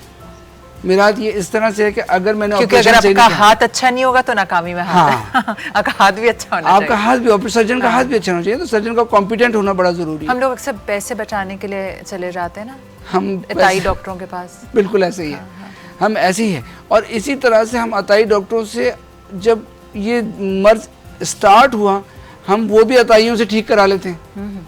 ठीक है, तो वो ध्यान नहीं दे पाते, अगर हम ध्यान तक नहीं पहुंच पाता। हाँ, ये प्रॉब्लम। तो यानी कि ये हमारी जिम्मेदारी है यहाँ तक पहुँचना, और उसके बाद भी हमारी जिम्मेदारी है कि कब्र में हम किन हालात में जाते हैं। बिल्कुल, मैंने इसलिए अपने आप को जिम्मेदारी आपने कहा कि भाई मुझे फीस दे दें टाइम पे, बाकी आप जाने और आपके मसाइल। Thank you so much doctor साहब। आखिर में अगर कोई पैगाम देना चाहें लोगों को, वेरी इंपॉर्टेंट, ये वैसे ये है आपका कहना। हाँ बिल्कुल, ये जो है वो मैंने बहुत इंपॉर्टेंट कोई पैगाम आपको लगता है कि this is mandatory for everyone? देखिए, मैंने हमेशा एक बात की है कि अगर आप अपने पूरे जिस्म की सेहत का ख्याल रखना चाहते हैं तो उसमें सबसे अहम चीज़ जो है वो वर्जिश है, जो और अच्छा खाना पीना, हेल्दी फूड, हेल्दी डाइट और वर्जिश का रूटीन। अगर आप ये रखें ना तो कसम ले लीजिए कि आपको जो है वो, मेरा ख्याल है, ऑर्थोपेडिक सर्जन्स की ज़रूरत या किसी भी डॉक्टर की ज़रूरत नहीं पड़ेगी। आप एक लंबे अरसे तक इस ज़िंदगी को, जो अल्लाह मियाँ का तोहफ़ा है, इसको एंजॉय कर सकते हैं। हाँ, अगर आप एक्सरसाइज नहीं करेंगे, आप अच्छा खाना नहीं खाएंगे आपके फूड में, तो आपको शुगर भी होगी, आपको दिल का मर्ज भी होगा, घुटने भी ख़राब होंगे और डॉक्टरों के पास जो है वो आपका आना जाना लगा रहेगा। तो अगर आप सेहतमंद रहना चाहते हैं, अच्छी ज़िंदगी गुजारना चाहते हैं, तो हेल्दी फूड खाएँ और वर्जिश अपनी ज़िंदगी में हमेशा रखें। बहुत शुक्रिया। शुक्रिया आपके वक्त का, इतनी सारी इन्फॉर्मेशन का। हम दोबारा आपको किसी दिन तकलीफ देंगे किसी नई हड्डी के मसले के साथ। तो भाई आपने जाना कि ये जो घुटने हैं आपकी बिल्कुल फाउंडेशन है ना, जैसे लेगो बनाते हैं बच्चे तो नीचे ज़रा स्टर्डी किस्म के ब्लॉक्स लगाते हैं। हमारी ज़िंदगी की जो क्वालिटी है वो हमारे अपने हाथ में है, तो अपनी ज़िंदगी क्वालिटी का ख्याल रखें। मैं एक ब्रेक ले रही हूँ और एक और शख्स से मेरे आपसे ब्रेक के बाद जिनसे मुलाकात कराऊंगी, आप जानेंगे उनमें क्या स्पेशल है। मिलते हैं छोटे से ब्रेक के बाद।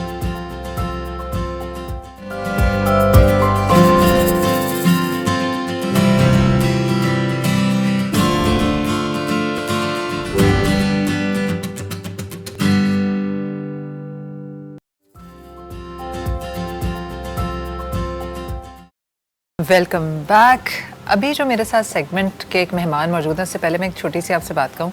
जब हमने ये सेगमेंट स्टार्ट किया ना हमारे हीरोज़, तो आप यकीन करें इतने अच्छे अच्छे लोग मैं डिस्कवर कर रही हूँ और मैं इस बात पे मुझे ज़्यादा यकीन होता जा रहा है। हम कहते हैं ना कि यार दुनिया में इतनी बुराई है, इतने ज़्यादा हम गुनाह करते हैं, इतने सारे मसले हैं, पता नहीं अल्लाह ताला इस दुनिया को क्यों कायम रखे हुए है, कैसे अल्लाह ताला अपना जो है वो अजाब नहीं ला रहे हमारे मुल्क पे या लोगों पे। तो फिर आपको पता चलता है कि अल्लाह ताला के इतने अच्छे बंदे मौजूद हैं जो कि सिर्फ आसानियाँ पैदा करें दूसरों की ज़िंदगी में। तो हमारे हीरो सेगमेंट से I have discovered James of Pakistan, और हमने बहुत सारे और लोग भी लाइन अप किए हुए हैं। और इस हफ्ते के हमारे हीरोज़ की सीरीज़ में मैंने एक शख्स को जो इनवाइट किया है, आपको पता है एक मज़ेदार बात क्या उनके बारे में। वो बलूचिस्तान से हमारे शो के लिए कराची आए हैं। उनका हब पे एक स्कूल है, बड़े यंग से हैं ख़ुद भी। जब मैंने मुझे पता चला था कि अच्छा एक कोई है लड़का स्कूल चला रहा है, ये कर रहा है वो कर रहा है, मुझे लगा कोई बड़ी उम्र के एक साहब आएंगे हमारे शो में ना, और वो बताएंगे कि मैंने क्या क्या अचीव किया है ज़िंदगी में। एक बड़ा यंग सा लड़का आया, बड़ा स्वीट सा, सॉफ्ट स्पोकन सा, और उन्होंने जो मुझे बहुत इंटरेस्टिंग बात बताई ये कि along with a lot of charity projects वो 2 स्कूल चला रहे हैं। एक चैरिटी स्कूल है और एक गर्ल्स प्राइवेट स्कूल है। फिर मुझे और इसने कहा कि हम स्टेम एजुकेशन हमने इंट्रोड्यूस करवाई। बलूचिस्तान के एक छोटे से इलाके हब में स्टेम एजुकेशन, और स्टेम एजुकेशन से मुझे लगा प्राइवेट स्कूल है तो पता नहीं कितनी फ़ीस होगी। 1000 रुपये इनके स्कूल की फ़ीस है। जानते हैं इनसे कि ये किस तरह सब कुछ कर रहे हैं। अच्छा हाँ, एक और बात, ये वर्ल्ड इकोनॉमिक फोरम के ग्लोबल शेपर्स का भी ये पार्ट है, वाइस क्यूरेटर हैं फ्रॉम खुजदार। तो बाकी कहानी इन्हीं से जानते हैं कि आइडिया कैसे आया। जिस नफसा नफसी के दौर में हम रह रहे हैं, हमें अपनी रोटी की फ़िक्र है, कैसे एहसास हुआ कि दूसरों के लिए, वो भी एजुकेशन के लिए काम किया जाए और बलूचिस्तान जैसी जगह पे। तो मैं आपको मिलवा रही हूँ शहरयार से, और बाकी कहानी शहरयार से ही जानते हैं। अस्सलाम वालेकुम। वालेकुम सलाम। ओके, कैसे हैं शहरयार? बिल्कुल ठीक, आप सुनाएं। अच्छा शहरयार, मैंने जैसे शुरू में कहा कि मुझे पता चला था कि कोई आ रहे हैं जो कि स्कूल चला रहे हैं। मैंने कहा कोई साहब आएंगे बड़े से, तो मुझे नहीं पता था कि यंग सा लड़का आएगा। तो शहरयार मुझे सबसे पहले अपने बारे में बताओ कि आप शहरयार है कौन? Thank you so much. सबसे पहले एच टीवी और उनकी टीम का मैं शुक्रगुजार हूँ जिन्होंने मुझे इनवाइट किया अपने शो में। ये इस चीज़ का मैं क्रेडिट अपने फादर को देता हूँ कि ये सोशल वर्क जो है मैंने उनसे सीखा। अक्सर बचपन में हम उनके साथ जाते थे कहीं बाहर, या मैं उनको देखता था कि वो बच्चों की फ़ी पे करते थे, तो अब तक वो कर रहे हैं। तो मैं अक्सर उनसे पूछता था कि क्या वजह है, क्या आप इनकी फ़ीस पे कर रहे हो और बाकी चीज़ों में आप इनको हेल्प कर रहे हो। तो उन्होंने यही कहा कि एजुकेशन वो एक प्लेटफॉर्म है जहाँ से एक अच्छे मुस्तकबिल का रोशन मुस्तकबिल हम निकाल सकते हैं। अगर आप किसी को एक अच्छी एजुकेशन दोगे तो आप उसको एक अच्छी ज़िंदगी दे सकते हो। और वहाँ से जो है फिर मैंने अपना इनिशिएटिव सोचा, जैसे जैसे ग्रो करता गया टाइम के साथ साथ प्रोफेशनली मैंने 2K28 में 18 में एक इदारा ज्वाइन किया है मर्सी। तो लॉन्ग डिस्टेंस पे मैं उनके सोशल मीडिया को रन कर रहा था, तो अक्सर मैं उनके पोस्ट पढ़ता था कि वो क्या काम कर रहे हैं। वो बेसिकली जो है गर्ल्स एजुकेशन के ऊपर ज़्यादा उनका फोकस था। तो मुझे आइडिया हुआ कि वाकई एक माँ जो है वो उसका एक सोसाइटी में कितना बड़ा रोल है। तो जैसे आफ्टर ग्रेजुएशन मैंने फ़ौरन वो ऑर्गेनाइजेशन ज्वाइन किया एज अ मॉनिटरिंग ऑफिसर। तो उसमें गर्ल्स लीडरशिप प्रोग्राम के तहत मैंने काम किया जो कि इंटरनेशनल इमरान फंड के साथ थी। तो उसमें हमने 20 जो है गर्ल्स उठाए, उनके आइडियाज़, यस, और उनके पास सिर्फ आइडियाज़ थे, तो उनके आइडियाज़ पे हमने काम किया और पॉलिश किए। उनके जो स्किल्स थे उनको पॉलिश किए। अब अल्हम्दुलिल्लाह वो गर्ल्स डिफरेंट प्लेटफॉर्म्स पे काम कर रहे थे। तब मैंने रियलाइज़ किया कि हमारी यूथ और हमारी गर्ल्स जो है उनमें स्किल्स है, पोटेंशियल है, एनर्जी है, उनको बस पॉलिश करने की ज़रूरत है, सपोर्ट की ज़रूरत है। तो उसके बाद जो है शहरयार ने कहा कि हम खुद से एक सवाल किया कि बैठे बैठे, मैं एक सोशियोलॉजिस्ट भी हूँ जो कि मेरा मेजर सब्जेक्ट सोशियोलॉजी है, तो मैंने एक फ्रेंच फ़िलासफ़र का वो पढ़ा, पर्सपेक्टिव पढ़ा। उन्होंने कहा एक सोसाइटी उस वक्त तरक्की कर सकती है जब उसमें तमाम जो है इंस्टीट्यूशन, तमाम जो है इंडिविजुअल जो है अपना कंट्रीब्यूट करेंगे। तो मैंने कहा शहरयार आप क्या कंट्रीब्यूट कर रहे हो, ठीक है आप एक ऑर्गेनाइजेशन में काम कर रहे हो, आपको सैलरी पे मिल रही है, लेकिन इसके अलावा आप क्या कर रहे हैं, इसके आगे आप क्या है। तो मैंने कहा कि अपने कम्युनिटी के ऊपर मैंने रिसर्च किया। मैंने कहा इनको किस चीज़ की ज़रूरत होगी, तो मैंने कहा डिफरेंट ऑर्गेनाइजेशंस ने वहाँ पे पहले भी काम किए, डोनेशन दी है, राशन दी है, चीज़ें। तो मैंने कहा उसके बाद भी इनकी हालत नहीं बदली है, ये अब तक वैसे है, तो आप कुछ इस तरह करें कि ये अपने लिए खुद करें। आज एक शहरयार इस कम्युनिटी से बात कर रहा है, कल 10 और शहरयार बात करें। तो मैंने साकरान स्कूल का इनिशिएटिव लिया। साकरान स्कूल? यस। साकरान जगह का भी नाम है? यस, साकरान उस कम्युनिटी का नाम है जहाँ पे मैंने उस स्कूल का इनिशिएटिव लिया। ओके। तो अच्छा, आपकी खुद रिहाइश किधर है? हब में है। आप हब में रहते हैं? जी। और हब में ही ये स्कूल है? आपके एक विलेज के अंदर है। ये विलेज के अंदर आपने स्टार्ट किया। और ये चैरिटी स्कूल था या प्राइवेट स्कूल था? ये चैरिटी स्कूल था। और ये गर्ल्स और बॉयज़ दोनों के? यस, आइडिया तो यही था कि मैं गर्ल्स के लिए करूँगा, बट जो है कम्युनिटी को देख के रिसर्च करने के बाद मुझे ये पता चला कि नहीं, हमारे मेल्स को भी इसमें होना चाहिए, उनको भी इन्वॉल्व करना चाहिए। तो मैंने को एजुकेशन कर दिया। तो उसके बाद एक और जो था, ग्लोबल शेपर्स में काम करने से मुझे ये एक आइडिया हुआ कि यूथ काम करना चाहते हैं बट वो प्रॉपर रिसोर्सेज के लिए वेट कर रहे हैं, प्रॉपर सपोर्ट के लिए वेट कर रहे हैं, प्लेटफॉर्म का था कि कुछ आए तो हम अपना इनिशिएटिव लें। तो उन तक अपना मैसेज पहुंचाने के लिए मैंने साकरान विलेज स्कूल का इनिशिएटिव एक हट से लिया। एक हट से लिया जी। ओके। तो वहाँ पे जो है हमारे साथ एक पुराना वाइट बोर्ड था और एक बैनर था जो हमने बिछा दिया। तो 6 मंथ जनवरी के सर्दियों से लेकर जून के गर्मियों तक हमने वहाँ पे इस स्कूल को चलाया उस हट के अंदर। अब चैलेंजिंग ये थी कि इन बच्चों को इन्वॉल्व किस तरह, इंगेज किस तरह से करना है। तो अक्सर कुछ लोग थे, उन्होंने मुझे सपोर्ट किया कि आप एक अच्छा इनिशिएटिव ले रहे हो तो इसको कैरी ऑन करो। कुछ नहीं मुझे डिमोटिवेट किया, बट मैं उनको सुन रहा था जो मुझे मोटिवेट कर रहे थे। तो जैसे जैसे टाइम जा रहा था, क्योंकि चैलेंजिंग ये था कि बच्चों को इंगेज करना। कितने बच्चे आ गए थे उस वक्त जो है 40 बच्चे जो है 40 बच्चे जी हमारे पास। और ये आपने सिर्फ एक वाइट बोर्ड लगाया और नीचे बिछा दिया और आप बच्चों को इन जनरल लिखना पढ़ना सिखा रहे हैं? यस, हमारे पास जो है उस टाइम जो है बुक्स नहीं थे और चंद पेन पेंसिल्स थे, तो हमने जो है उस वाइट बोर्ड को बुक बना लिया, उसमें डिफरेंट पिक्चर्स बना के, चीज़ें बना के हम बच्चों को पढ़ाते रहे। आप खुद वॉलंटियर? यस, मेरे साथ जो है मेरे टीम मेंबर्स भी थे 2 जो वहाँ टीचिंग करते हैं। तो हमने साथ में एक प्लान बनाया, क्योंकि विदाउट प्लान वो 1 दिन चलता, 2 दिन चलता। Proper planning? यस, 1 ईयर मैंने प्लान जो बनाया सबसे पहले अपने रिसोर्सेज को देखकर। How old are you? 24 years। हाँ? 24 years। You're 24? Yes। माशाल्लाह है।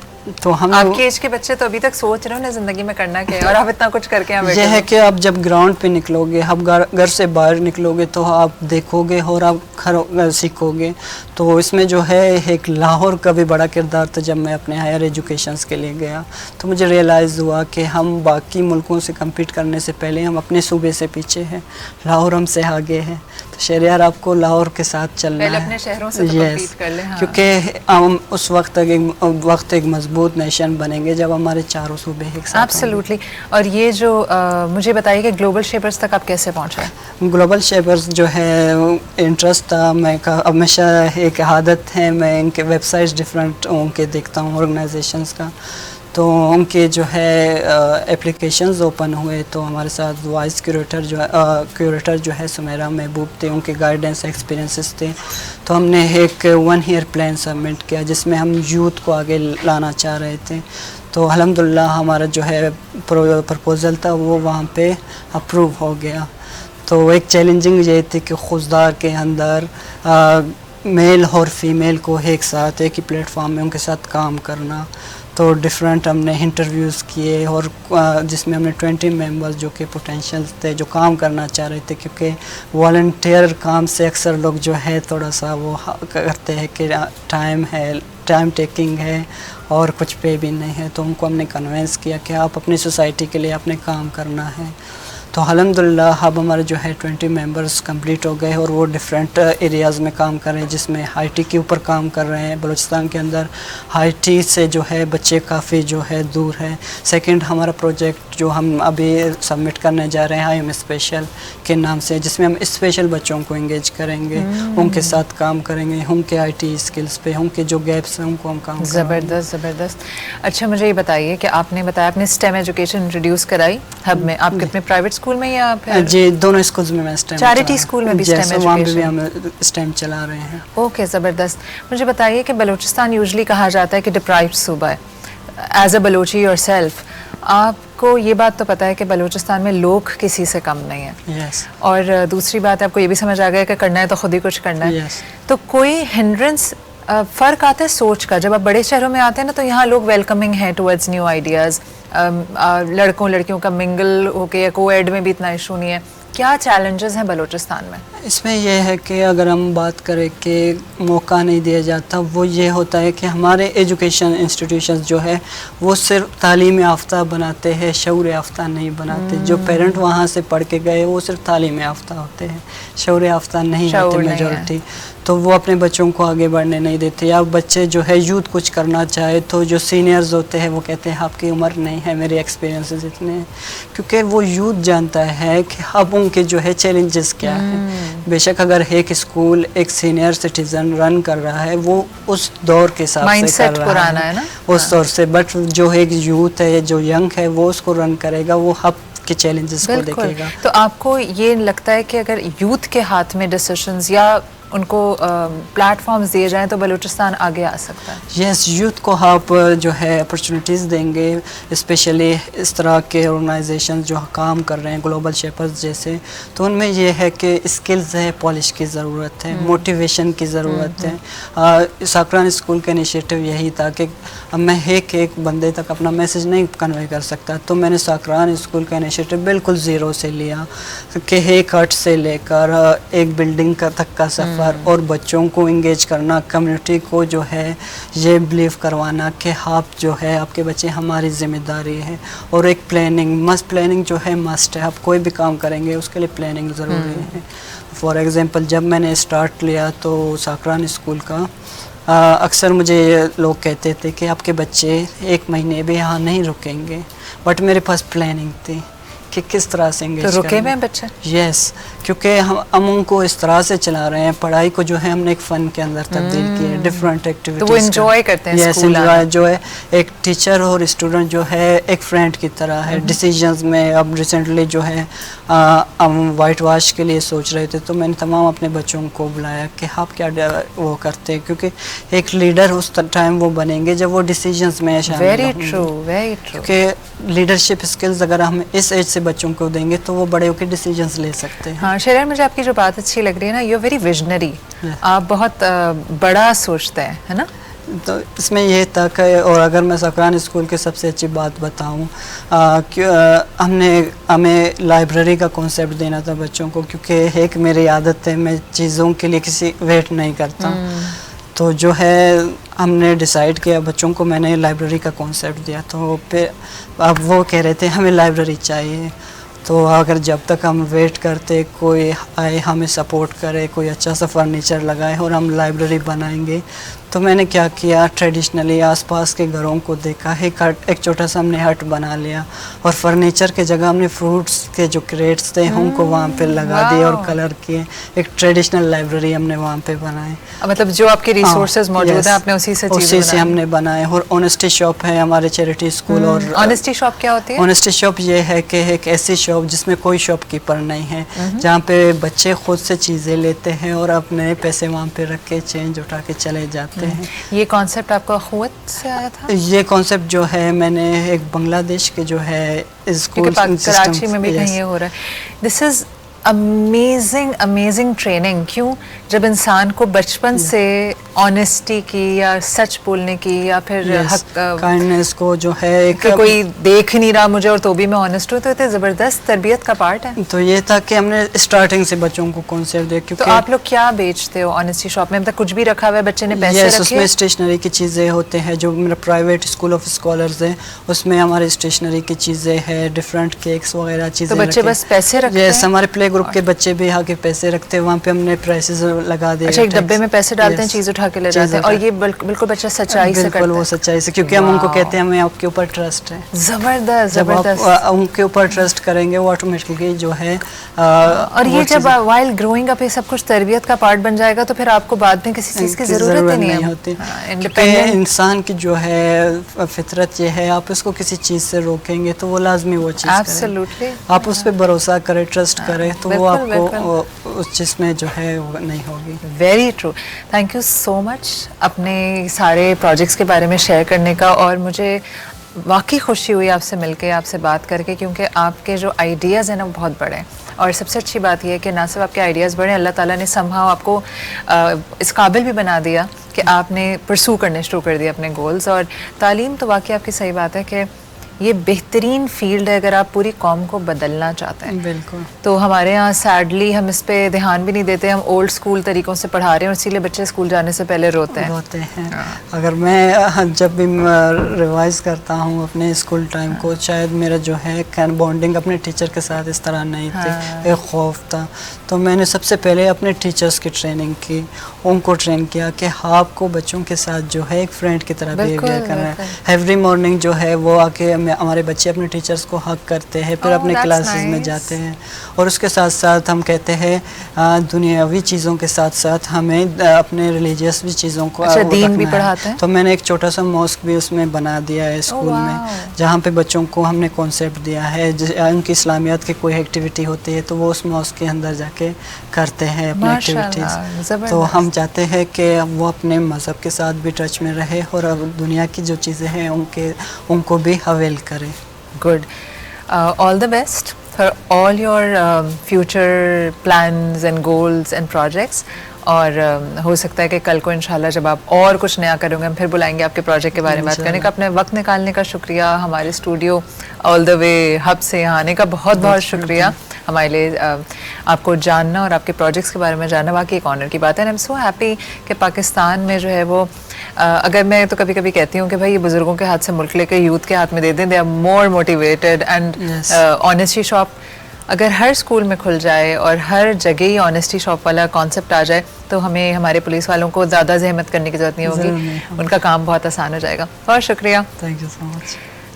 I am always so inspired by meeting different people हमारी सोसाइटी के, क्योंकि ये जो हमारे हीरोज़ हैं या दूसरा हमारा और भी इस तरह के जो हमारे सेगमेंट्स हैं, इन सेगमेंट से मुझे हैरानी, हर बार एक नया शख्स आके मुझे नए सिरे से हैरान करता है। जब मुझे लगता है कि I am losing hope in this society या मुझे कोई ख़ास ज़्यादा कुछ मिल नहीं रहा ऐसी कोई इंस्पिरेशनल स्टोरी, तो जब मैं इस शो के लिए, इस सेगमेंट के लिए गेस्ट ढूंढने शुरू होती हूँ ना, तो मुझे इतने सारे लोग मिल जाते हैं। और अभी मैंने काफ़ी लोग लाइन अप किए हुए हैं जो आपको आने वाले शोज़ में मिलेंगे। तो अगर आपको लग रहा है कि मुल्क अच्छा नहीं है, शहर के हालात ठीक नहीं है, बहुत गंदी सड़क, आपके सामने वाली गली बहुत गंदी है, तो आप अपना हिस्सा डालें। आप छोड़ दें कि लोग क्या कह रहे हैं, लोग क्या कर रहे हैं। आप अपने सामने जो रैपर जोड़ रहे हैं या थैलियाँ इधर से उधर कचरा है, उसको खुद से नहीं हो रहा तो घर में अगर जो आपकी हाउस हेल्प है या कोई लड़का आपके पास काम करता है, आप उसको कह दिया करें कि बेटा ये सामने से सारा कचरा उठा के ना कचरे में डाल दिया करो। छोटे छोटे स्टेप्स हैं जहाँ से आप माशरे में बेहतरी लाना शुरू कर सकते हैं। और आप एक स्टेप लेंगे उसके बाद ऑटोमेटिकली आपका जो कहते हैं ना कतरा कतरा समंदर बनता है, वो एवं ही नहीं कहते। बाकी अगर किसी भी बोल में आप सिर्फ पानी टपकाना शुरू कर दें, मुझे इस पर एक छोटी सी बात याद आई। एक नल था मेरा टपक रहा था, तो मैं उसके नीचे बाहर पीछे बैकयार्ड में, तो मैं उसके पास ना बाल्टी रख दिया करती थी। सुबह तक वो बाल्टी भरी हुई होती थी, हालांकि वो कतरा था। अगर मैं उसको बाल्टी और वो बाल्टी से पानी वानी दे देती थी पौधों को, तो ये एक्चुअली कतरा कतरा बाल्टी बनती है और बहुत सारी बाल्टियाँ समंदर बनती है। तो आप अपना हिस्सा ज़रूर डालें। मैं ब्रेक लेनी हूँ, ब्रेक के बाद मैं पहुँचूँगी ऑमलेट की फिनिशिंग करवाने के लिए शेफ सामिया किचन में, और फिर हम देखेंगे अफगानी ऑमलेट कैसे तैयार हुआ और उसका टेस्ट क्या। आपने कहीं नहीं जाना है, मिलता है हम एक छोटे से ब्रेक के बाद।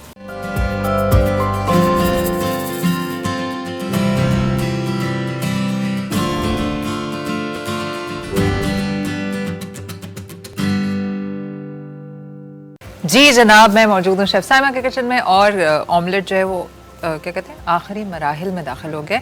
तो जानते हैं साइमा से कि क्या सीन है अब। साइमा जी महविश, बिल्कुल जैसे कि मैंने आपको बताया था कि उस वक्त तक मैं इसको कुक कर चुकी होंगी, इसकी वेजिटेबल्स को। अब आप देख सकती हैं कि ये सब क्या मुझे चमचा मिल सकता है? मैं इंस्पेक्शन, वो होती है ना फूड इंस्पेक्शन वाले आते हैं, इंस्पेक्शन करें फिर अभी इससे करूँ? हाँ, वो देना बड़ा वाला। अच्छा नहीं, मैं टेस्ट नहीं कर रही। टेस्ट अभी टेस्ट करना भी मैं है। एक्चुअली ये पूछना चाह रही थी कि इसमें आपने प्याज प्याज पकाई ब्राउन नहीं करनी, कुछ भी ब्राउन नहीं हाँ करना है, प्याज जी।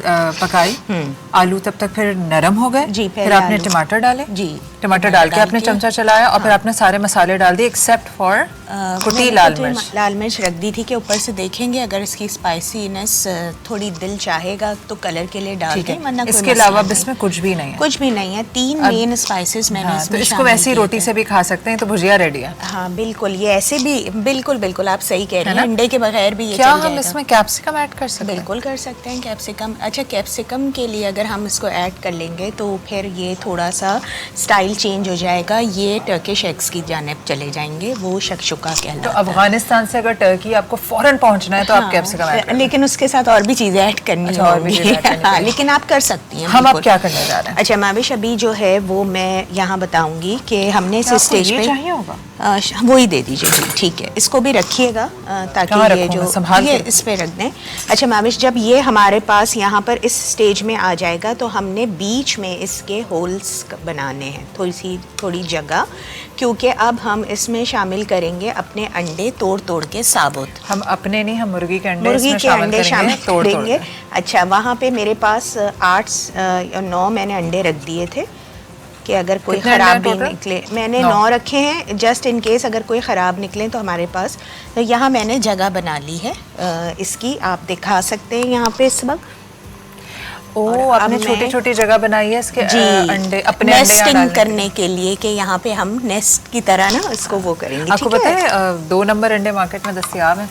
अच्छा नहीं, मुझे नहीं पता। अच्छा, अगर आपने अंडे खरीदे हों और वो उनकी छोटी छुरी योक दे दें, फट रही छोटी हो, छुरी दे दें, बड़ा छोटी छुरी ये क्या कह वाली। रही हैं? नाइफ, छोटी नाइफ बड़ा। छोटी छुरी, अच्छा अच्छा अच्छा। आपको क्या लग रहा था? क्या करें, छोटी छुरी यार हम वैसे इतने वो हो चुके हैं, अंग्रेजी बोल बोल के उर्दू हमारी इतनी खराब हो चुकी है, नाइफ नाइफ नाइफ बोलते, कुछ छुरी। इसलिए मैंने कहा आपको नाइफ की नहीं आदत होगी, नहीं, मुझे वो छुरी की मेरे आदत है, औलादें जो है ना वो क्योंकि मैं उर्दू बहुत में- छुरियां चलाती रहती हूँ और अब मैं अंडे पे छुरी चलाने जा रही हूँ। अंडे पे छुरी चल रही है भाई। ठीक है, अब मैं इसको क्रैक करके ना, अब हम इसको क्रैक जी, करेंगे। ये देखते रहें आप लोग। अच्छा, तो मैं आपको बता रही थी कि मार्केट में आर्टिफिशियल मैनमेड अंडे दस्तियाब हैं। अच्छा, और जैसे अब ये हमने निकाला तो इसकी ये फटी नहीं योक ना, अक्सर ऐसे अंडे आ जाते हैं जो कि खुले हुए निकल रहे होते हैं अंदर हाँ, से। हाँ, वो बिखरे नकली, हुए, बिखरा बिखरे हुए, अंडा जिसकी योक सेट नहीं होती। और कभी कभी ऐसा भी होता है कि जब हम अंडा बॉईल करते हैं, जब हम उसकी छिलका उतारने लगते हैं तो अजीब वो टुकड़े टुकड़े हो जाते जाते हैं, हैं। बिल्कुल। तो वो आर्टिफिशियल अंडा है। गूगल कीजिएगा, यूट्यूब पे चेक कीजिएगा, हाँ, मैं आर्टिफिशियल करूँगी, एग्स इन बिल्कुल, फेक एग्स इन कराची। ठीक है, बिल्कुल करते हैं। डिफेंस की किसी दुकान पे कोई कंप्लेन लेकर आया था अच्छा, और अंडे में से चूजा भी निकल आता। अच्छा, एक तो ये बड़ा कॉमन है ना कि अंडे में अगर खून का धब्बा हो तो हाँ, चलो ये नहीं खराब खाओ, अंडा है, हाँ। लेकिन अब ये खून वून छोड़ें। अच्छा अच्छा, एक फायदा हो गया, तो हम मुझे अब तक हमारे कितने आर्टिफिशियल खिला एग्स बजा में रहे खून थे? की टेंशन नहीं होगी। नहीं, आर्टिफिशियल इंटेलिजेंस के थ्रू तो नहीं, एआई के अंडे। लेकिन यार ये कितना वो है, मतलब एक अंडे ही हम हेल्थ के लिए खा रहे थे और वो भी मिलावट। इंग्रेडिएंट्स उसके अंदर जिस चीज़ से बना रहे हैं वो रेजन नहीं होता, जैसे एक्रेलिक पोर हाँ, रेज़न आर्ट, रेजन से हाँ। बना रहे हैं ये इसकी वो तो- सफेदी। वो तो और really? जी मैं अच्छा। आई शेयर द हाँ, लिंक हाँ, विद हर बिल्कुल, ताकि इनको बिल्कुल पता सही। चले। तो खैर वो कि प्रोग्राम में बिला वही वजह बता रहे थे। हाँ, अंडे का हलवा बना रहे हैं, जा हाँ, रही ये थी, अब चलिए नहीं अंडे के सिखाऊंगी। हलवे बन रहे हैं, हो रहा है वो रहा है उधर। पहले देख लीजिएगा कि अंडा जो है वो असली है कि नकली। लेकिन नकली अंडा इतना डेंजरस है कि आपकी सेहत को तबाही करेगा। आप इस चक्कर में खा रहे होंगे कि मैं सेहत बेहतर हो और वो आपकी सेहत को और ख़राब करेगा। वैसे कितनी लालच इंसान को कहाँ लेके चली गई ना। बिल्कुल बिल्कुल ऐसे ही है। और हम कितना लेकिन मुर्गियाँ खुश हो रही होंगी इस इंसान की इनोवेशन से कि चलो हमारी जान तो छूटी। अच्छा माविश, अब ये देखिए मैंने इस तरीके से सारे अंडे क्रैक्स करके डाल दिए हैं ठीक है। अब मैं इसको थोड़ी देर ढक्कन ढक के पकाऊंगी, तकरीबन 7 से 8 मिनट हम इसे टाइम देंगे ताकि एग योक्स जो हैं वो सेट हो जाएं। किसी को अगर ज़्यादा अंडे की रनी चाहिए तो हम पहले हटा के सर्व कर सकते हैं इसको। और अगर हम इसको ऐसे करके मिलाना शुरू कर देंगे तो अंडा घोटाला टाइप की कोई चीज़ बन बिल्कुल जाएगी। ऐसे ही बन जाएगा आलू के साथ। आलू के साथ जैसे अंडा घोटाला हमारे पाकिस्तानी कुज़ीन में तो ऐसे ही बनाया जाता है। लेकिन हमारे पाकिस्तानी कुजीन में अंडा घोटाला में आलू नहीं होता।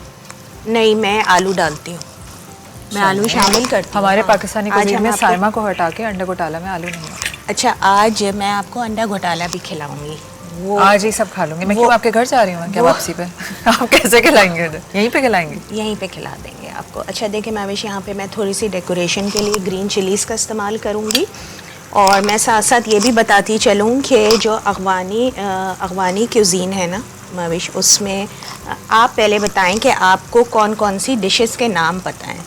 थोड़े से मुझे भी पता हर है, वो इसलिए डिश मिला जिसके के। साथ अफगानी लगा के बेचते हैं मुझे हाँ। उसी तरह पता चलता है। अफगानी कबाब, अफगानी पुलाव, अफगानी टिक्का, अफगानी कढ़ाई। अफगानी कढ़ाई। हाँ, मुझे कोई ऐसे कोई नाम नहीं पता, लेकिन शुरू में अफगानी लिखा होता है। बिल्कुल। और ये मुझे अफगानी, लेबनीज, टर्किश पता ही इसीलिए कि मैं कहीं पर भी जाती हूँ कहती हूँ भाई बगैर मिर्चों का क्या है? हाँ, तो मेरे आगे अफगानी। हाँ, ये वाले बिल्कुल। ऑप्शंस रख देते हैं कि नहीं, ये है बगैर मिर्चों का। ये इनके क्यूज़ीन की स्पेशलिटी है। अगर आप देखें मिडिल ईस्टर्न क्यूज़ीन देख लें या ये लेबनीज़ देख लें, तो ये लोगों का जो मेन फोकस होता है ना माविश, वो होता है, ये देख रही हैं आप, इसको कितने अच्छे से हमने वो कर दिया। हाँ, इसको हाँ, आप ढक जबरदस्त। दीजिए।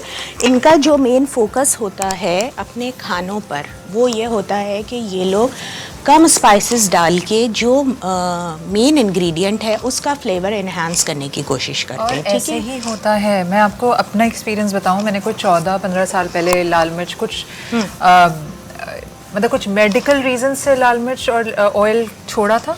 और उसके बाद क्योंकि 4-5 महीने नहीं ऑयल खाया। कम, अच्छा हाँ। ऑयल और मिर्च कम होती है तो नमक की तलब भी कम हो जाती है। बिल्कुल, तो वो बिल्कुल। नमक मिर्च बिल्कुल फीके सीटे खानों पे मैं आ गई। लेकिन मैंने जो डिस्कवर किया उसके बाद, वो ओरिजिनल टेस्ट ऑफ एवरीथिंग। बिल्कुल। चिकन है तो उसका ओरिजिनल टेस्ट, ये नहीं कि मसाला लगा हुआ है और सीसी कर रहे हैं आप। इसी तरह दाल है तो उसका ओरिजिनल टेस्ट, वेजिटेबल है स्टीम तो ओरिजिनल टेस्ट। और फिर कहते हैं takes 21 days to form a habit. तो मैं तो कोई कई महीनों मैंने मिर्च नहीं खाई थी और वो भी नहीं खाया था, ऑयल भी नहीं खाया था। तो इतनी मेरी पक्की हैबिट हुई कि अब मुझसे मिर्च बर्दाश्त नहीं होती। और अगर कोई मिर्च मसाले वाले खाने होते तो कहते बड़ा मज़ेदार है, ट्राई करो। तो मैं कह रही हूँ तो मुझे सिर्फ मिर्चें लग रही हैं। आई हैव नो क्लू उसका टेस्ट क्या है, क्योंकि वो मैं तो आपकी यहाँ- ज़बान नम हो जाती होगी ना, हाँ। क्योंकि वो फ्लेवर ही नहीं एक्सेप्ट तो कर रही उस जब आप स्पाइसेस का। स्टीम्ड वेजिटेबल्स बनाते हैं, चिकन को आप इसी तरह हल्के मसाले बनाते हैं, तो उसका अंदर का जो फ्लेवर है ना, रियल फ्लेवर वो आता है। और यही वजह है कि when we travel we love the food. सिर्फ ये नहीं कि because of the relax mind होता है या हम एक्सपेरिमेंट कर रहे होते हैं, इट्स बिकॉज ऑफ वो जो चाट मसाले और लाल मिर्चें वो सब नहीं होता ना, तो हमें वो रियल फूड का टेस्ट फील होता है। बिल्कुल ऐसा ही है। अच्छा माविश, ये भी मैं बताऊं, अफ़गानिस्तान का जो सबसे मेन फूड जो हम बहुत हर वक्त सुनते हैं, और रिसेंटली अभी उस पर ड्रामा भी ऑन एयर हुआ था, काबुली पुलाव। ठीक है। लेकिन इसके साथ मैं आपको ये बताती चलूँ कि अफ़गानिस्तान के 2-3 खाने बहुत मशहूर हैं, उनके अपने ही लोकल मैं बता देती हूँ। एक, ये लोग सूप का बहुत इस्तेमाल करते हैं जिसका नाम है युश, बिकॉज़ ये पर्शियन वर्ड है युश। ठीक है। और ये सूप चिकन ब्रॉथ के साथ बनाया जाता है। इसमें नूडल्स शामिल किए जाते हैं, थोड़ी सी वेजिटेबल्स, और ऊपर से ये लोग लेंटिल्स का इस्तेमाल करते हैं, यानी दालों का। तो ऊपर से चने भी आप इसमें डालें और थोड़ा सा मीट, क्योंकि मीट के बगैर अफ़गानी क्यूज़ीन बनाया जाता नहीं है। जैसे इनका ऊपर केपीके की तरफ भी चले जाए ना, तो मीट का इस्तेमाल मीट बहुत का ज़्यादा ज़्यादा इस्तेमाल है। इनके जो स्टेपल इंग्रेडिएंट्स हैं वो मेनली राइस हैं, हर्ब्स हैं, लैम्ब है, लैम्ब का ये लोग बहुत इस्तेमाल करते हैं, चरबदार गोश्त हो। ठीक है। और इसलिए वहाँ का नमकीन गोश्त बहुत फेमस है। ठीक है। और इसके अलावा हम जो आलू के पराठे बनाते हैं, वो इनके यहाँ जो स्टफ़ पोटैटो फ्लैट ब्रेड कहलाती है, वो बोलानी कहलाती है, बोलानी। बोलान गाड़ी तक मुझे पता हाँ था। ठीक है ना। और तो ये पश्तो वर्ड हो गया। और युश इज़ पर्शियन वर्ड, पर्शियन तो वो लैंग्वेज से है। बोलान के इलाके में बनती मैंने भी होगी। यही हाँ, मैंने भी यही अंदाज़ा लगाया। यही तुक्का आपका भी था। यही तुक्का था, हमारे लेकिन बिल्कुल जब same मैंने intellect पे इसके खड़े हैं। बारे में पढ़ा तो ये बोलान ही की उससे है। और क्योंकि मैं एक और बात यहाँ शेयर करूँगी, अगर आप अफ़गानिस्तान के खाने देखेंगे तो ये लोग अपने ही खानों को, अपने ही जो रीजन के खाने हैं उन्हीं को ये प्रमोट करते हैं। ये कहीं बाहर से भाई इधर उधर से ला के यूरोपियन कंट्रीज़ से खानों को नहीं मिलाते। इनका इन्फ्लुएंस अपने ही खानों को प्रमोट करना है। तो ये इनकी बहुत ज़बरदस्त बात है कि जिसको इस्तेमाल करते हैं। फिर ये लोग अपने खानों में हर्ब्स, वेजिटेबल्स के अलावा इनका जो मेनली सॉस होता है कोई भी ग्रेवी का, उसमें योगर्ट का बहुत इस्तेमाल करते हैं, दही का बहुत इस्तेमाल किया जाता है। तो इस तरीके की कई छोटी छोटी चीज़ें हैं जिसको, जैसे हमारे यहाँ कोफ्ते बनते हैं, ठीक है ना, तो इनके यहाँ भी कोफ्ते बनाए जाते हैं जिसको कहा जाता है मंतू। ये है डम्पलिंग्स, ठीक है, ये डम्पलिंग्स हैं, फिल्ड कीमे से फिल्ड किया जाता है। और आप अगर डम्पलिंग्स सोच रही होंगी कि हम यहाँ जो हमने यहाँ खाए हुए हैं चाइनीज़ रेस्टोरेंट्स वगैरह में, वो सोया सॉस के साथ ऊपर से ड्रिज़ल करके सर्व किया जाता है। बट इनके जो डम्पलिंग्स हैं मंतू बहुत कॉमन है। मैंने KPK में खाए थे जाकर। ऊपर से ये लोग रेड सॉस बनाते हैं, टोमेटो सॉस, ठीक है, उसकी ग्रेवी ऊपर से वो होती है और इसका बेस होता है दही का। हमारे यहाँ आप समझ लें कोफ्ते, लेकिन हम लोग कोफ्तों का सालन अपना जो बनाते हैं वो शोरबे वाला भी होता है, बाज़ दफ़ा थिक भी होता है और उसका कलर रेड की तरफ होता है। लेकिन इनका मंतू का जो सॉस है वो वाइट बेस पर होगा, योगर्ट से बनाते हैं ये लोग, और उसमें डम्पलिंग्स रख के ऊपर से रेड सॉस से ड्रिज़ल करके उसको सर्व करते हैं। तो आज काफ़ी सारे हमने अफ़गानिस्तान के खानों के बारे में बात की है। वन ऑफ दी डिश जो हमने आज बनाना सिखाई है वो एग्स हैं। यहाँ मैं अब एग्स ऑलमोस्ट हमारे डन हो चुके हैं। मैं इनकी शक्ल दिखाती हूँ आप लोगों को। अगर किसी को जो है, ये देखें माविश, थोड़ा सा पीछे हटें। को क्या? हाँ, किसी को अगर इसकी रनी जर्दी पसंद है तो आप इस स्टेज पे निकाल सकते हैं। और अगर किसी को बिल्कुल पका हुआ चाहिए, जैसे मुझे फुली कुक्ड अच्छी लगती है जर्दी, तो आप इसको 2 to 3 मिनट्स और पका लें, ढक के पका लें। इस वक्त ये रेडी हो चुका है। आप देखें इस वक्त कितनी अच्छी इसकी खुशबू आ रही है। अंडे की तो वैसी बात क्या है, मसाले तो इस वक्त तो मुझे ऐसी भूख लग रही होती है कि ये खुशबुएं, मैं बस इंतज़ार कर रही होती हूँ कि साइमा बोले ओवर टू यू माविश और मैं ख़त्म करूँ शो और हम ये खाएं। नहीं माविश, अभी ओवर टू यू नहीं हो रहा है, अभी हम जो है ओवर टू मी ही है।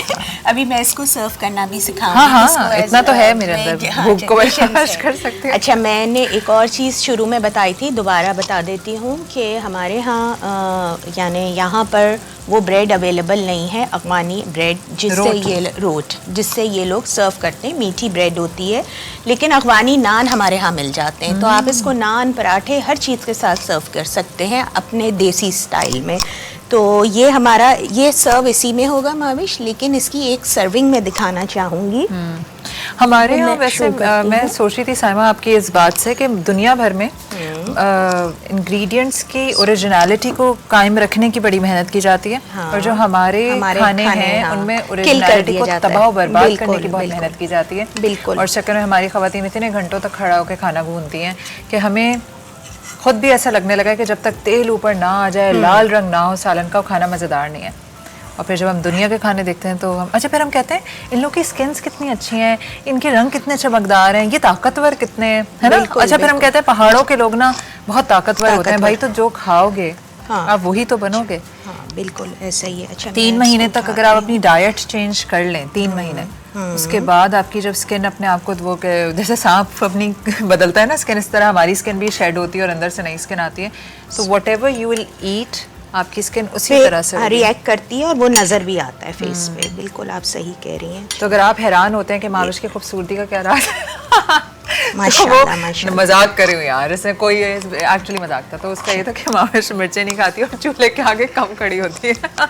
चूल्हे के आगे कम खड़ी होती है। हाँ, ये आपने पते की बात की ना। अच्छा माविश, ये जो है इसको मैं हल्का सा डेकोरेट भी करूँगी। ये वाकई मजाक था साइमा, ये फजूल जोक था मेरा। कौन सा जो? यही कि अगर आप नहीं, बस मैंने तो दिल पे ले लिया इसको, क्या करें। और अब तो ये ऑन एयर भी चला चलें भाई, अगर आप साइमा की खूबसूरती का राज जानना चाहते हैं नहीं तो प्लीज इस पे बिल्कुल भी बात नहीं तो उसका राज ये है खाना कि बनाना, दूसरों को अच्छे अच्छे खाने बना के खिलाती हैं। और जब उनको इतनी सारी तारीफ मिलती है तो खुद ही ऑटोमेटिकली वो फूले नहीं समाती। और फिर इसीलिए डाइटिंग पे रहती हैं। ये बात तो आपने पते की कर दी है। चले, हो गया साइमा? माविश रुक जाएं अच्छा, हाँ, रुकिए। प्लीज़ रुक जाएं। इसको मैंने ये टमेटोज ग्रिल कर लिए थे, उसके साथ दिखाएंगे। बहुत अच्छा लग रहा है, पता है ये। हाँ, और 1 मिनट, अभी और भी है। अभी आप इसके शान में कसीदे पढ़ती रहें, खाने के बाद तो आप बताएंगी। मेरा यही काम है किचन में आके खानों की तारीफें करना, साइमा की तारीफें करना। नहीं, मेरी बदले में तारीफ हमें- ना करें, सिर्फ बदले में आप। हमारा पोर्शन मिल जाता है खाने का। वैसे साइमा बहुत अच्छी दोस्त है, ये मेरे घर पे माशाल्लाह भी से। कुछ ना कुछ भिजवाती रहती हैं यार। पर this makes me a very bad friend ना। क्या? नहीं, कभी कुछ पका के भिजवाया नहीं आपका? नहीं, मैंने कभी ऐसा सोचा नहीं।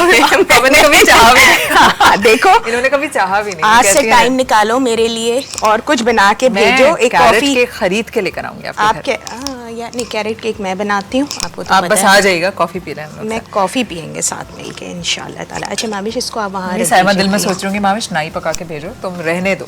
नहीं, कैरेट केक तो आपको पता है ना। भाई सारी चीजें साइमा आपकी स्पेशलिटी है। ये हमारे कैमरे में दिखाया जा सकता है सही से। बहुत बहुत माशाल्लाह माशाल्लाह, इट्स लुकिंग वेरी और इसको भी रख देते हैं। ठहरे, मैं इसको मैट पे रखती हूँ ताकि ये थोड़ा सा, प्रेजेंटेबल लगे। हाँ, मेन तो हमारी यही डिश है ना, इसको थोड़ा सा सेट करते Very हैं। और ये आप अपने घर में ना डायरेक्ट ऐसे ही पैन में सर्व करें। इसको ज़रूरत नहीं है कि आप इसको प्लेट में निकालने की कोशिश ना कीजिएगा, वरना ये मैस बन जाएगा। तो अच्छा, ये इतना ज़्यादा रेस्टोरेंट स्टाइल लग रहा है साइमा कि वो जो अनएक्सपेक्टेड मेहमान भी छोटा आए तो वाला, वो भी हाँ। इम्प्रेस हो जाएंगे। अगर आपके पास छोटा फ्राइंग पैन या स्केलेट है, छोटा वाला, उसमें 2 अंडों का ये आराम से बन जाएगा। और ये इतना कोई टेस्टी, आप साथ में इसकी फ्रेंच ब्रेड रख दें। वो मैंने एक कॉम्बिनेशन दे दिया है, वो चाहे फ्रेंच तो ब्रेड आसानी दस्तयाब होती है, अवेलेबल है इसलिए ना। हाँ, अब मुख्तलिफ बेकरीज में। हाँ, और उसको आप रोट समझ के खाएं, क्या मसला है, ठीक है ना। ये तो अपने हाथ में है, वरना पराठे जिंदाबाद। हमारे पास पराठे इतने वरना जबरदस्त ब्रेड अगर हम टोस्ट कर लें, गार्लिक बटर लगा के। गार्लिक बटर लगा हाँ, के। garlic गार्लिक butter बटर लगा- फटाफट बताइए कैसे बनेगा हाँ, घर में? गार्लिक बटर मैं आपको बताती हूँ। सॉल्टेड बटर लेना है आपने, तकरीबन 100 ग्राम। कोई सा भी, किसी- कोई सा भी, हाँ, अच्छी, नो मार्जरीन प्लीज़। मार्जरीन खाना छोड़ दें, सेहत के लिए ख़राब है, ठीक है। बटर लीजिए 100 ग्राम। उसमें आप तकरीबन 3 से 4 लहसुन के जव्वों को क्रश करके खूब अच्छा पीस सा लें। उसको मिक्स कर लें। नहीं, पेस्ट सा बना लें। हाँ, और ठीक है। पेस्ट अच्छे से आपने बनाना है। नमक डालने की ज़रूरत नहीं है। थोड़ा सा ओरेगानो या मिक्स्ड हर्ब वो आपने डाल देना है और उसके साथ उसको बस सर्व करना है। लगा के आप खाएं, इंजॉय करें और मुझे दुआ दें। क्या बात है। और ये अगर मैंने लगा लिया उसके ऊपर तो टोस्ट फिर पे मैं टोस्ट कर सकती हैं आप। मैं फ्राइंग grill पैन कर में- सकती हैं। Frying yes। पैन में भी कर सकती बहुत अच्छा लगता है। हम तो ऐसे ही लगा करते के हैं। ऊपर- हाँ बिल्कुल, हम अरे लोग इसी तरीके वाह, से टोस्ट करके जबरदस्त। खाते हैं अपनी ब्रेड्स। टेस्ट चेक कर सकती हूँ मैं? बिल्कुल, मैं, व्हाई नॉट। कांटे या उससे यहाँ चम- यहाँ चम्मच क्या ये ले साफ है लीजिए। ये चम्मच? साफ है बिल्कुल। आपको मैं इससे दूँ? जी जी, इसी से बताइए। दे देते भाई, हैं। मैं आपकी किचन में मेहमान आती हूँ, आप जितनी भाई हम मेहमानदारी में मेहमान कोई कसर नवाजी नहीं कसर ना छोड़ेंगे। छोड़ें आप। खाएं और बताएं, मुंह ना जला लीजिएगा बस। नहीं नहीं, आप आराम से खाएं, आराम से बताइएगा, तसल्ली से, तसल्ली से। मैं आपको फोक दे नहीं सकती इस वक्त, वरना फोक देती तो उससे आराम से आप खा सकती थी। अच्छा, मुझे नमक और मिर्च का बताइएगा कि हिसाब ठीक है। ये हमारी नमक कम है, टेस्ट बहुत मज़ेदार है। नमक हम ऊपर से डाल देते हैं, ज़रूरत है नमक ऊपर से डालने की? ऊपर से जिसको डालना है वो अपना नमक डालें, खुद डालें। ठीक है। टेस्ट में बिल्कुल एग्जैक्ट जो आपने कहा कि हर चीज़ का अपना फ्लेवर आ रहा फ्लेवर है। होना चाहिए।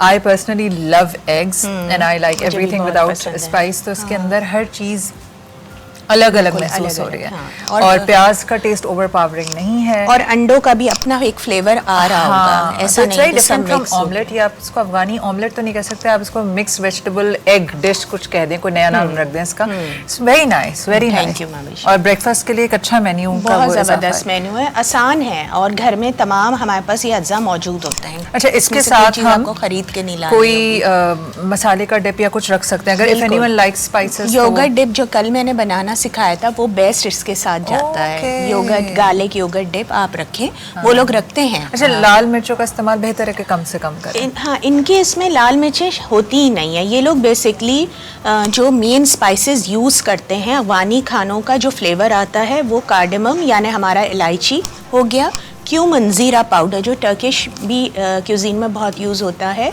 और क्यूमन ये, और दालचीनी, सिनेमन, दालचीनी। यस, आपको अंदाजा नहीं है दालचीनी क्या मैजिक करती है ऐसे इसकी खानों पे मेडिसिनल जाके। बहुत वैल्यू है ना। यस, वैसे भी और कुकिंग में भी बहुत वैल्यू ठीक है, इसको ये प्लेट अब मेरी हो गई है क्योंकि मैंने इसमें ऐसे अपना क्लेम कर दिया। वो होता है ना जैसे शेर होता है, वो अपनी ना एक जगह क्लेम करता है, तो मैं उस चीज में से चखने के बाद वो मैं क्लेम कर लेती हूँ। शिकार कर लिया आपने इस प्लेट को, ठीक है ना, ये राइट वर्ड है। थैंक यू शिकार so much Saima. Thank you so much. आप लोग भी जो है इसको ज़रूर ट्राई करें ब्रेकफास्ट में। और ये सब मैंने वीकेंड्स के लिए आपको देखें, सुबह काम का दे दिया खाना हमें। और रात का। आपने लंच स्किप करना है, आपने इसको ब्रंच पे बनाना है, ये भी बताया है ताकि वेट आपका जो है ना वो बैलेंस अभी वो बता कर गए डॉक्टर साहब के अपने घुटने अगर आपने बचाने हैं तो वेट कम करना है। बिल्कुल। तो जनाब इसको आप ट्राई भी करें और हमें हमें अपना फेसबुक feedback फीडबैक जरूर दें। Over to you Mahvish. Alright, हमारा शो फिर पहुंचा अपने इख्तिताम पर और आज के शो से मैंने 2-3 चीज़ें सीखी हैं।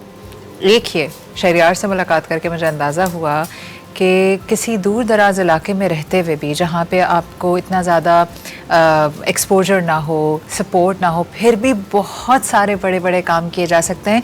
At the end of the day जो चीज़ मैटर करती है वो होती है आपकी विल टू डू समथिंग। ख्वाब मैं आप देख रहे हैं ये मैं कर लूँगा, वो कर लूँगा, दुनिया फतह कर लूँगा, पहला स्टेप नहीं ले रहे। तो जो जिस भी सिचुएशन में हम हैं, पहला स्टेप इज़ अ मस्ट। और दूसरा जो डॉक्टर साहब आए थे बता कर गए कि जो घुटने हैं वो किस तरह घिस सकते हैं अगर हमने अपने वज़न का ख्याल नहीं किया, एक्टिविटी का ख्याल नहीं रखा। ये प्रोग्राम करते करते मुझे एक बात तो याद हो गई है कि physical fitness is a must. तो फिटनेस को लग्जरी ना समझें, थोड़ा सा अपने लिए वक्त निकाल लिया करें, रनिंग कर लें, घर में वॉक कर लें। वॉक से एक मैं बात ज़रूर ऐड करना चाहूँगी, फिर मैं शो को एंड करती हूँ। एक लेज़ली वॉक्स के नाम से आपको यूट्यूब पे ना बड़ी आसानी से वीडियोज़ मिल जाएंगे। एक ही जगह खड़े खड़े आप कई मील चल सकते हैं। लेज़ली वॉक्स अगर मुझे याद रहा मंडे को तो मैं एग्जैक्ट बता दूंगी कि क्या है वो। यह आपके अपने लिए फेवर होगा। अगर आपके पास ये बहाना है ना कि मेरे घर में ना छत है, ना गैराज है, ना मैं कहीं बाहर जा सकती हूँ, तो you can start walking at home. मुझे कहीं ट्रैवल करने जाना था तो मैंने लेज़ली वॉक कोई 15-20 दिन घर में की थी and then I was able to track. मैंने उस दिन नहीं बताया माउंटेनियरिंग पे, लेकिन आई ट्रैक, तो I could track without going being breathless. बहुत काफ़ी ऊपर ऊंचाई तक मैं चढ़ गई थी just because of walking at home. तो कोई बहाना नहीं है भाई, अपनी सेहत जो है उसका ख़ुद ख्याल रखें। मैं आपसे दोबारा मिलूँगी अनकरीब। आपने जो है वो देखते रहें शो, हमें फ़ीडबैक देते रहा करें। मैं चाहती हूँ आपसे इजाज़त। अल्लाह हाफ़िज़।